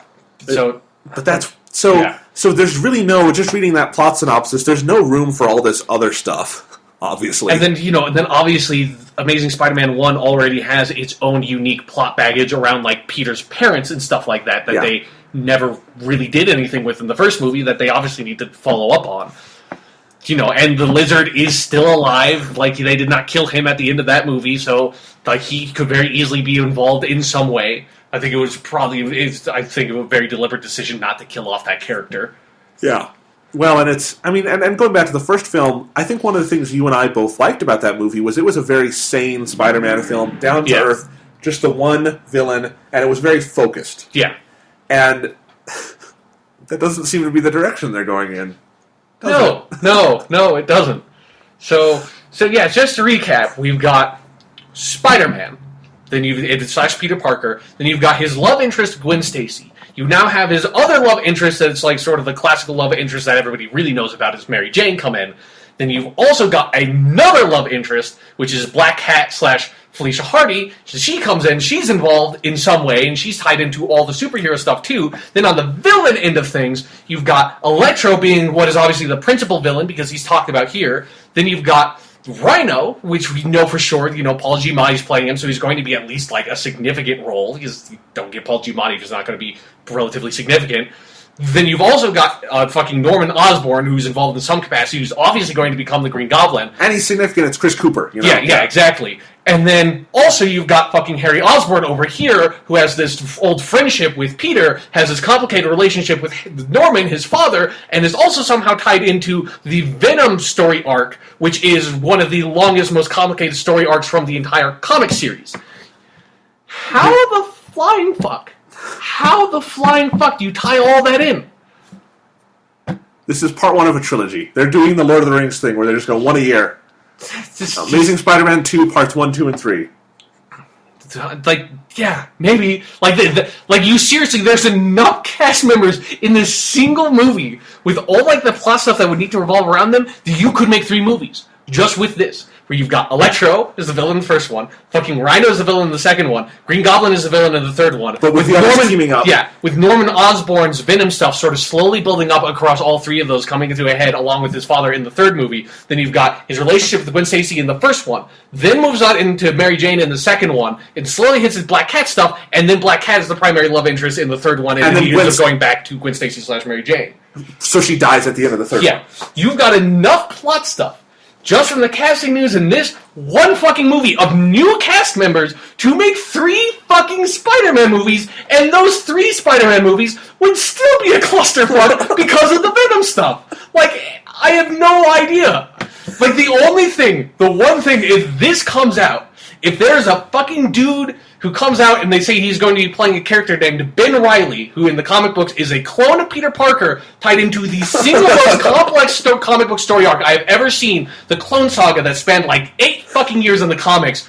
If that happens, my brain will explode. because they will, if they do fucking Death of Gwen Stacy, Venom, and then the Clone Saga on top of it, one movie. I don't know how I would live my life. Like, that would just be too much. What if we get a runtime and it's like 98 minutes? It's like, not even that, it's like 70 minutes. It's Yeah. like the shortest superhero movie on the market. Like, how the fuck? I'm so curious, and I feel like we can explain away a couple of these things, in that I assume Chris Cooper is not going to really take on the the Green Goblin role until 3, and I think they're probably making a 3-film arc where at the end of film 3, Gwen Stacy dies, and then they'll see where they go from there. Yeah. And that would be fine, and maybe there's all the Venom stuff, they'll just be introducing elements of the symbiote, and then that will take stage in film 3, although then doing then also Green Goblin needs to take stage in film 3. So doing those two in the same movie, if they're tied in with Harry, that would make a somewhat more sense. Yeah, it would be a little easier to do, but it would still be really hard to do to take both of those characters, full. So, it was hard enough to do that in Spider-Man 3. Spider-Man 3 failed at that spectacularly, and they had Sandman as the other villain alongside Venom, and then they also had the new Goblin in there, and fucking Sandman's a completely minor villain. And so it's like, if you were going to pull it off, Spider-Man 3 had a pretty good chance of trying to pull that off if it was possible. But it doesn't seem like that's particularly possible. It sure as shit does not seem possible to pull off Green Goblin and Venom in the same movie to me. Those are the two biggest Spider-Man villains I think you could, for a movie. They're so heavily involved with Peter Parker and his past that and they're so heavily involved in their own large story arcs from the comic books. I don't know how you do those in one movie. I have no fucking clue. Do you know how you would do that with Electro and with Rhino and with Black Cat and with Mary Jane Watson and with Harry Osborn? Yeah, I was just even ignoring the love interest, because it's this weird two-front, they're fighting this two-sided war where they've got the love interest stuff, which is immensely complicated, and then the fucking superhero shit, which is immensely complicated. It's hard enough to balance any one of those sides when they're as complicated as it seems like they're going to be making it, but for trying to balance both of them at the same fucking time, what is Peter's life going to be like in this movie? That dude's going to be he's going to get no sleep. He's going to be completely exhausted. He's going to be running around fighting a different villain every single day, sleeping with a different girl every single day. It's going to be like fucking Narukami from Persona 4. It's just going to be insane. But that's a 70-hour game, not a 2-hour movie. Yeah. So, and what if? I think this is actually possible that we could still hear about this. What if Daily Bugle comes back and we get Betsy? What if we get Betsy Brandt? What if we get J. Jonah Jameson? Yeah, if it's fucking J. Jonah Jameson fucking makes Scorpion, and we have another villain on there on top of it. There we go. This is fucking. Jesus. The only conclusion I can see for this is that at the end of this, they just do the Spider-Man One More Day, where Spider-Man's life gets so clusterfucked, he's like, I'm just going to make a deal with the devil and erase all this shit, and then they start from, the ground up, using still, Marc Webb and Andrew Garfield still being involved, but they just, we fucked up putting all this shit in the other movies, we're going to wipe out the continuity, we don't want to deal with it, make a deal with the devil, there we go, wipe the slate fucking clean, because, oh my god, what the fuck did we do? So this is... I am really excited for this movie now. Yeah, I'm really excited for the trailer, too. I know, I wonder how much of this stuff is going to be in the trailer. If it is just a 2-minute trailer where it's just every single character gets this 10-second... What I was going to say is it's going to be... Harry Osborn, Spider-Man, it's going to be Stacy. It's going to be 3 minutes of first you have Andrew Garfield, his head turned to the camera, he turns it back around, we fade to black. Emma Stone turns her head around, fade to black, and then it's Jamie Foxx, fade to black. Paul Giamatti, fade to black. Felicity Jones, fade to black. Dana Hahn, fade to black. Chris Cooper, Sally Field, everybody, fade to black, and then we're done. It's Amazing Spider-Man 2, and they can't even Spider-Man 2. They can't even get any of the plot stuff or the actual visuals. If you liked having 3 or 4 main characters in a movie, wait until you get this. 12 main characters per film. Amazing Spider-Man, action-packed. And what I'm actually so interested in is we know Spider-Man 3 was a clusterfuck because the studio basically took it out of Sam Raimi's hands and gave him all these plot elements. To the best of our knowledge, nothing like that is going on with this film. This is Marc Webb came back of his own volition. He was not even, I don't think, contracted. James Vanderbilt wrote the first draft of the screenplay. Other people have since come in to rewrite it. He was the writer on the first movie. Everyone seems very excited about it. It's only the second movie, and I know Columbia, I don't think the first one was successful enough that Columbia was just going to fuck with everything. Yeah. So I think this looks like it's the movie they want to be making. Like, or what if it's not? What if the studio is just like fucking just went insane, and they're like, just put all this stuff in the movie, and Marc Webb just sits down there. It's like, you want me to put 4 villains and 4 love interests in one movie? Yeah. Yes, all of those characters are popular with all their individual audiences. We have to make this as broad as possible. Just like make a movie, throw every character in it because somebody's going to like that character. So the idea would be that the people who like that specific character will come to the movie to see that specific character. Like maybe that's the future of superhero movies. Yeah, which would be weird. Yeah, it would. It already seems weird enough with Amazing Spider-Man 2 for what we know so far. Is there anything more to say? I don't know. I'm still trying to like I want to try to provide like my speculation for what the movie is going to be, but I still can't do it. Like I literally cannot come up with an idea. Okay, well, you know what? Slot all those characters into a movie. Let's try it. Okay. Let's spitball. I'll start. You jump in when you feel you have a... all right. Okay. So, all right. We open some pretty basic, just, world building, showing Spider-Man. That basic, you start the movie out with him going around fighting some petty crime. Yeah. And maybe during this section, he's talking to Gwen Stacy, trying to figure out how they, he doesn't want to be with her because of her father, but he wants to be with her because of this other stuff. And while he's out, he runs into this, this black cat person. And they kind of have a one-off sort of flirtation scene. Okay, here we go. So, because you need to have the fight at the beginning of the movie that's sort of a throwaway fight. Black Cat is that fight. Yeah. Where it's like, you do that at the beginning, it's like the first fight of the movie. Black Cat's robbing some store, Spider-Man tries to stop her, but like some flirtatious shit starts happening. Okay, I can see that. All right. And then also during this part, while we're just doing the basic world building, first, 20 minutes, he meets like a petty criminal played by Jamie Foxx. Yeah. And this guy, he's just Max Dillon. Max Dillon hasn't become Electro yet, but we kind of set up that he's there. Yeah. All right, so we've got that. Then he meets Harry Osborn. Harry Osborn brings his longtime old friend has come back. Yeah, he's back. He was at a private school in England. Yeah. He's come back to Orange Star High School or whatever. That's Dragon Ball Z. Midtown High. Midtown High. I'm sorry.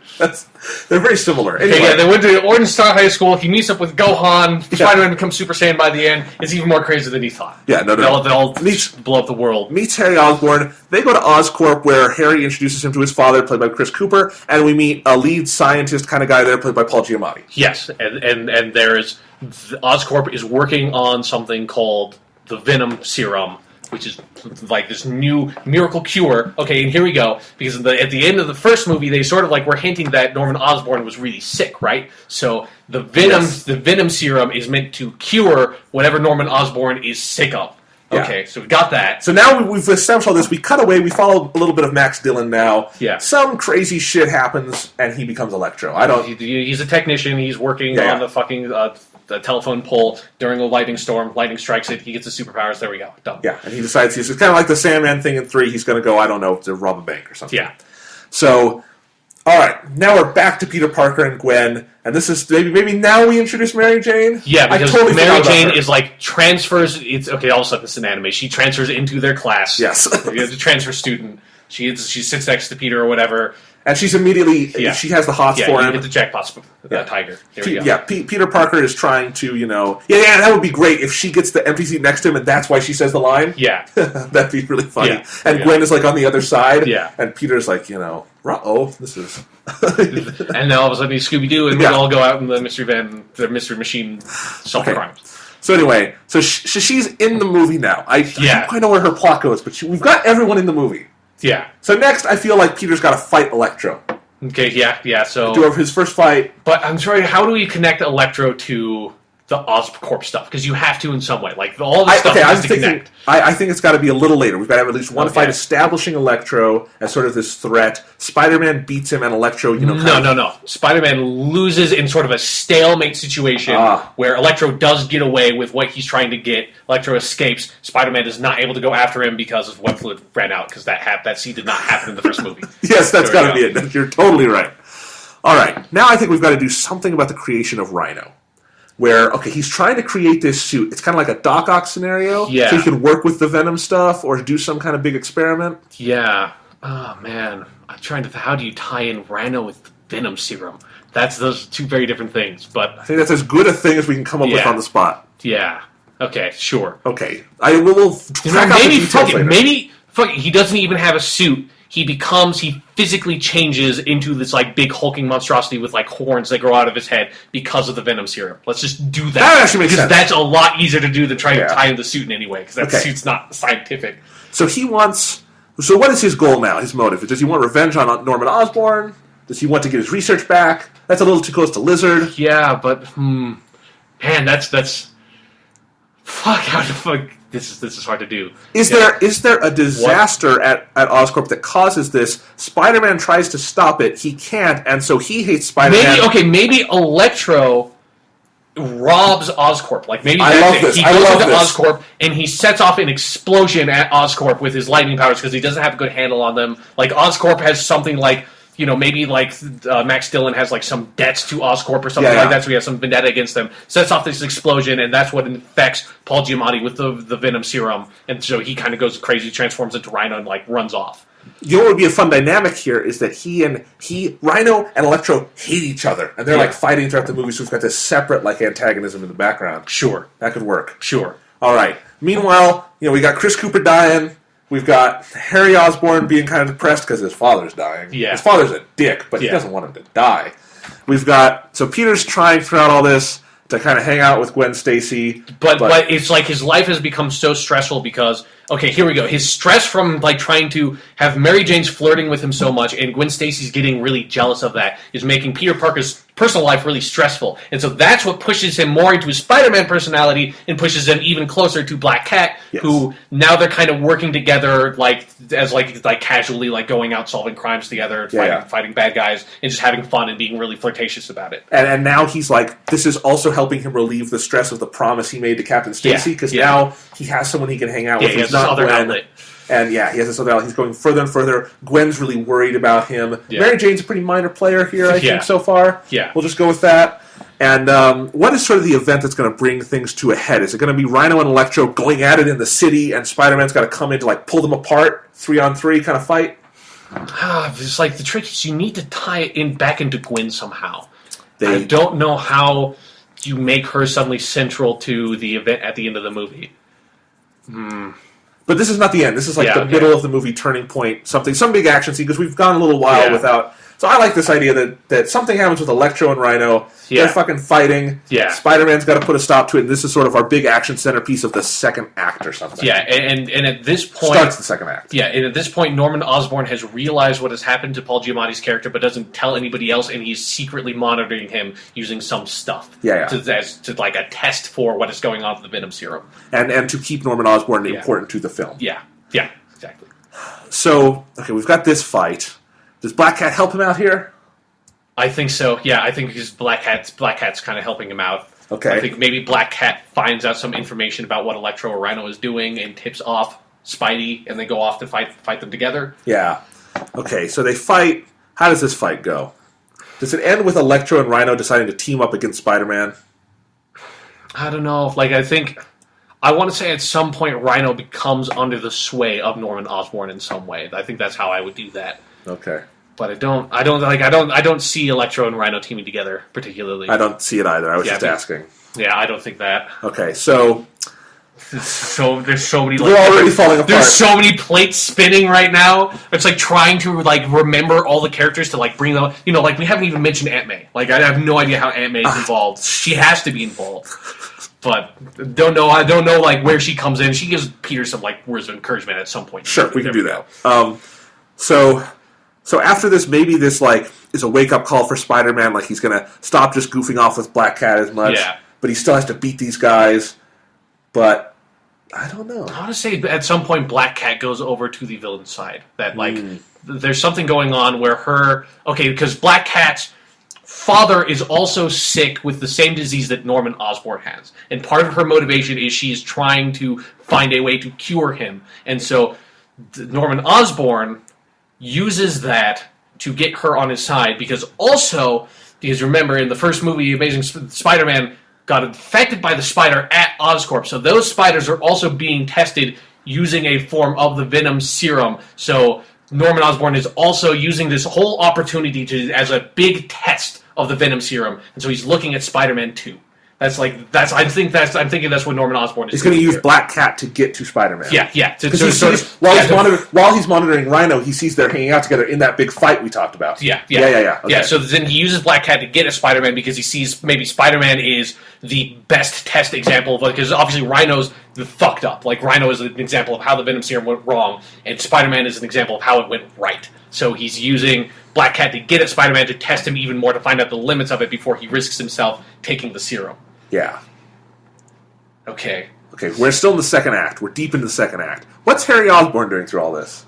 Harry Osborn's really depressed because he's not getting any screen time. Okay. So that's pushing him into this deep depression. He sees his friend is... Because over the course of this, Peter is withdrawing into himself and sort of rejecting his personal life in a way and embracing the Spider-Man side of things too much. Yeah. And so Harry is... And so that's part of the thing is that Harry's in this really dark place because his dad is dying. And so he's kind of come to Peter. He's like, one of the reasons he went back to Midtown High is to be closer to Peter, to have like this relationship with his old friend again because his life is so stressful. But since Peter's dealing with like all this crazy shit going on in his life, he has no time for Harry, and so that's making Harry like really angry towards Peter, but it's also driving him deeper into this depression. Is it making Gwen really angry in the same way? And I think so. She's getting really frustrated with Peter and getting really jealous because she still loves him. Peter's not spending any time with her, and she's sort of, and she assumes that Peter's in some sort of relationship with Mary Jane. I have an idea. Yeah. We have to work in... Gwen knows who Spider-Man is. Oh, God, I completely forgot about that. Jesus! And she... Fuck! That changes everything! No. I think we can work it in here. She and Harry start hanging out because Peter's being such a dick to both of them. She lets it slip somehow. Okay. Harry knows. This gets back to Norman Osborn. That's how Gwen is involved in the final... Okay, yeah. Okay, I can see that. That's how Norman finds out that Peter is Spider-Man through Harry. Yeah, that is good. That's a good path. Okay, I think that's as good as we can do right now. Yeah, on short notice because that does change everything. Yeah, I completely because fucking Gwen never knows in the comics. So I completely forgot that happened in that movie. Oh my god, this is tough. Shit, because it's so hard to handle Gwen's relationship if she knows that he's Spider-Man. Okay, it's hard to just like keep things from that character then. So, okay. What the fuck are Electro and Rhino doing now? I almost think we need to kind of rethink what Electro's doing. Like, what's his ultimate motive? Yeah, I mean, I guess... Does he want to get himself cured? Does he want to just, like, rob banks? Does he want to... Maybe... I want to say, like, in some way, how he got his powers also maybe should tie into the Venom serum. Like, Seems like that the Venom stuff should be the linchpin of the whole movie. I think that's a good idea. And he was doing the electricity at Oscorp when this happened, and so maybe that's why he goes back to Oscorp. Yeah, and that's why I think he's instead of him wanting to be cured, he is drunk on the power and he wants more of it, and that's why he's going to Oscorp. Okay. He wants to become even more powerful. And now, what's Rhino's motive? Rhino's fucking crazy. I think Rhino's just being manipulated by Norman Osborn at this point. All right. I don't think he has any like clear, sane motive. So, are we going to get to another climax where everything comes back to the Oscorp Tower? Or the Oscorp I think so, because I think I'm seeing the climax of this movie is that Electro does end up getting a lot more of the Venom serum and becomes super powered. That'd be awesome. Yeah, that'd be great. So you have this mega powerful Electro, and then Spidey has to figure out some way to stop him. Like Black Cat is also in like severe danger because she got shocked by Electro, like she took the lightning bolt for Spidey or something. And Norman has kidnapped Gwen Stacy. Yes, and is dangling her off a bridge. Okay. Well, he's not. But he's not. I wouldn't even say I don't even want him to have captured Gwen Stacy yet. Like, but he knows. Let's just push Gwen Stacy into the background. Like she's going to be not as important in this movie. I think at the end, because I want to say like having Black Cat sort of. She's so much more of a dynamic love interest at this point that she would have to be the one sort of front and center. That's true. That's true. Because especially with Gwen knowing that Peter's Spider-Man. You have to do something pretty extreme to make them not be in a relationship together. Because her knowing... Because the main hurdle for Peter with all of his relationships is the fact that he can't tell anybody he's Spider-Man. So, I don't even know what to do with Gwen. Like, she's... So I think, like, having her just become jealous and Peter maybe is, like, pushes away from her because he feels that pressure from that promise. We still agree she and Harry are on similar paths in the background. Mary Jane's just there. All right, so Electro gets way more power. What does Rhino do in this scenario? Does he's being manipulated by Norman? Does he eventually turn on Norman, or does he? What does he do? I want to say Rhino dies at the end. Maybe he should somehow regain his sanity. Like there's, and he helps. He's going to help Peter at the end. Yeah, I think so. Okay, and like there's something important to Rhino that Spidey figures out what it is, and like his family or something, and uses that to sort of bring Rhino back to his senses, and Rhino like ends up like using. So Rhino, I think, dies defeating Electro, like tackles him into like the ocean or something. That'd be great. And so he gets shocked from the water and like the conductivity, and Electro passes out, and they capture Electro. And this is all in the final fight where they're going to save Felicia Hardy. Yeah. And Felicia, meanwhile, she sees what happened to Electro because of the Venom serum, and she doesn't want any part of it anymore. Yeah. So she and Peter are going to kind of re-team, maybe reconcile. So there's this whole final Peter, fight. Like, promises to help her find some way to cure her father, or like whoever's sick with the So this is sort of the whole climax going on, and then like, but let's say Norman is like the opposite reaction of a Black Cat, where he sees what happened to Electro, and he's convinced now. Yeah. Now he's decided he's going to take it. So he takes the Venom serum. I think right after he takes it, maybe Harry walks in on him and maybe thinks that he's dead, because it's like as when he takes the Venom serum, like he sort of dies temporarily, like he's like really close to death, he collapses, and everyone thinks that Norman is dead, like he's fucking buried. But the Venom serum like kicks in after the fact. He comes back to life as Green Goblin, but Harry believing his father is dead is also what like motivates him to, at the very end of the movie, try out the Venom serum himself, because he sort of like sees it and he's like so driven into depression that he picks up. Meanwhile, now that everything's calmed back down, this is where Peter goes back to Gwen. Finally, we finally bring Gwen back in, and he realizes that he's gone through all this shit. Yeah, he has to have a good personal connection, and so this is when he reconciles with Gwen, and they decide to give it another shot. Yeah, and part of Peter's personal journey has been trying to reconcile his Spider-Man personality and his Norman personality, and he realizes the only way he can make those work is by going back to Gwen Stacy. And that's where the movie ends, and they think they're peaceful and happy and in love. Yeah, but the last shot of the movie is fucking Norman Osborn's grave, and then this fucking green hand punches through the dirt and cut to black. I think we just described a pretty good movie, actually. Yeah, as best as we can do. Okay, I think we could. Oh man, how amazing would it be if that is like the exact plot to that movie? Because I think that might be the only plot to that movie you can even do in working in all this stuff. And I think we did that in about half an hour here. If we had a year to write it, I think we could make that work. Yeah, maybe. Maybe. I mean, the unfortunate thing is that in all of that, you inevitably completely lose the Spider-Man with the black suit. Like, there's no way to work that in. Yeah. But but going through that process, I can definitely see how that, if they do it like that, that Venom serum can become a catch-all, and you're not really doing Venom that much. Like, I think Harry would still become Venom, basically, but not the Venom kind of thing. Maybe even Harry gets bit by a spider also, and so, like, Venom is very much an evil Spider-Man. Like, you can even just take it straight that way. Like it's still kind of like what Electro does, where he gets souped up. It's like a souped up Spider-Man, so it's like consumes him and like changes him physically. But in either case, these are both setups for film 3. Yeah, where fucking Spidey ends up having to fight the Green Goblin and Venom sort of at the same time, struggling with like his personal relationship with Harry that has become extremely strained, because now Harry can transform into Venom, and then at the end of that movie, during the climax, Gwen gets killed, and then that drives him to go to Mary Jane.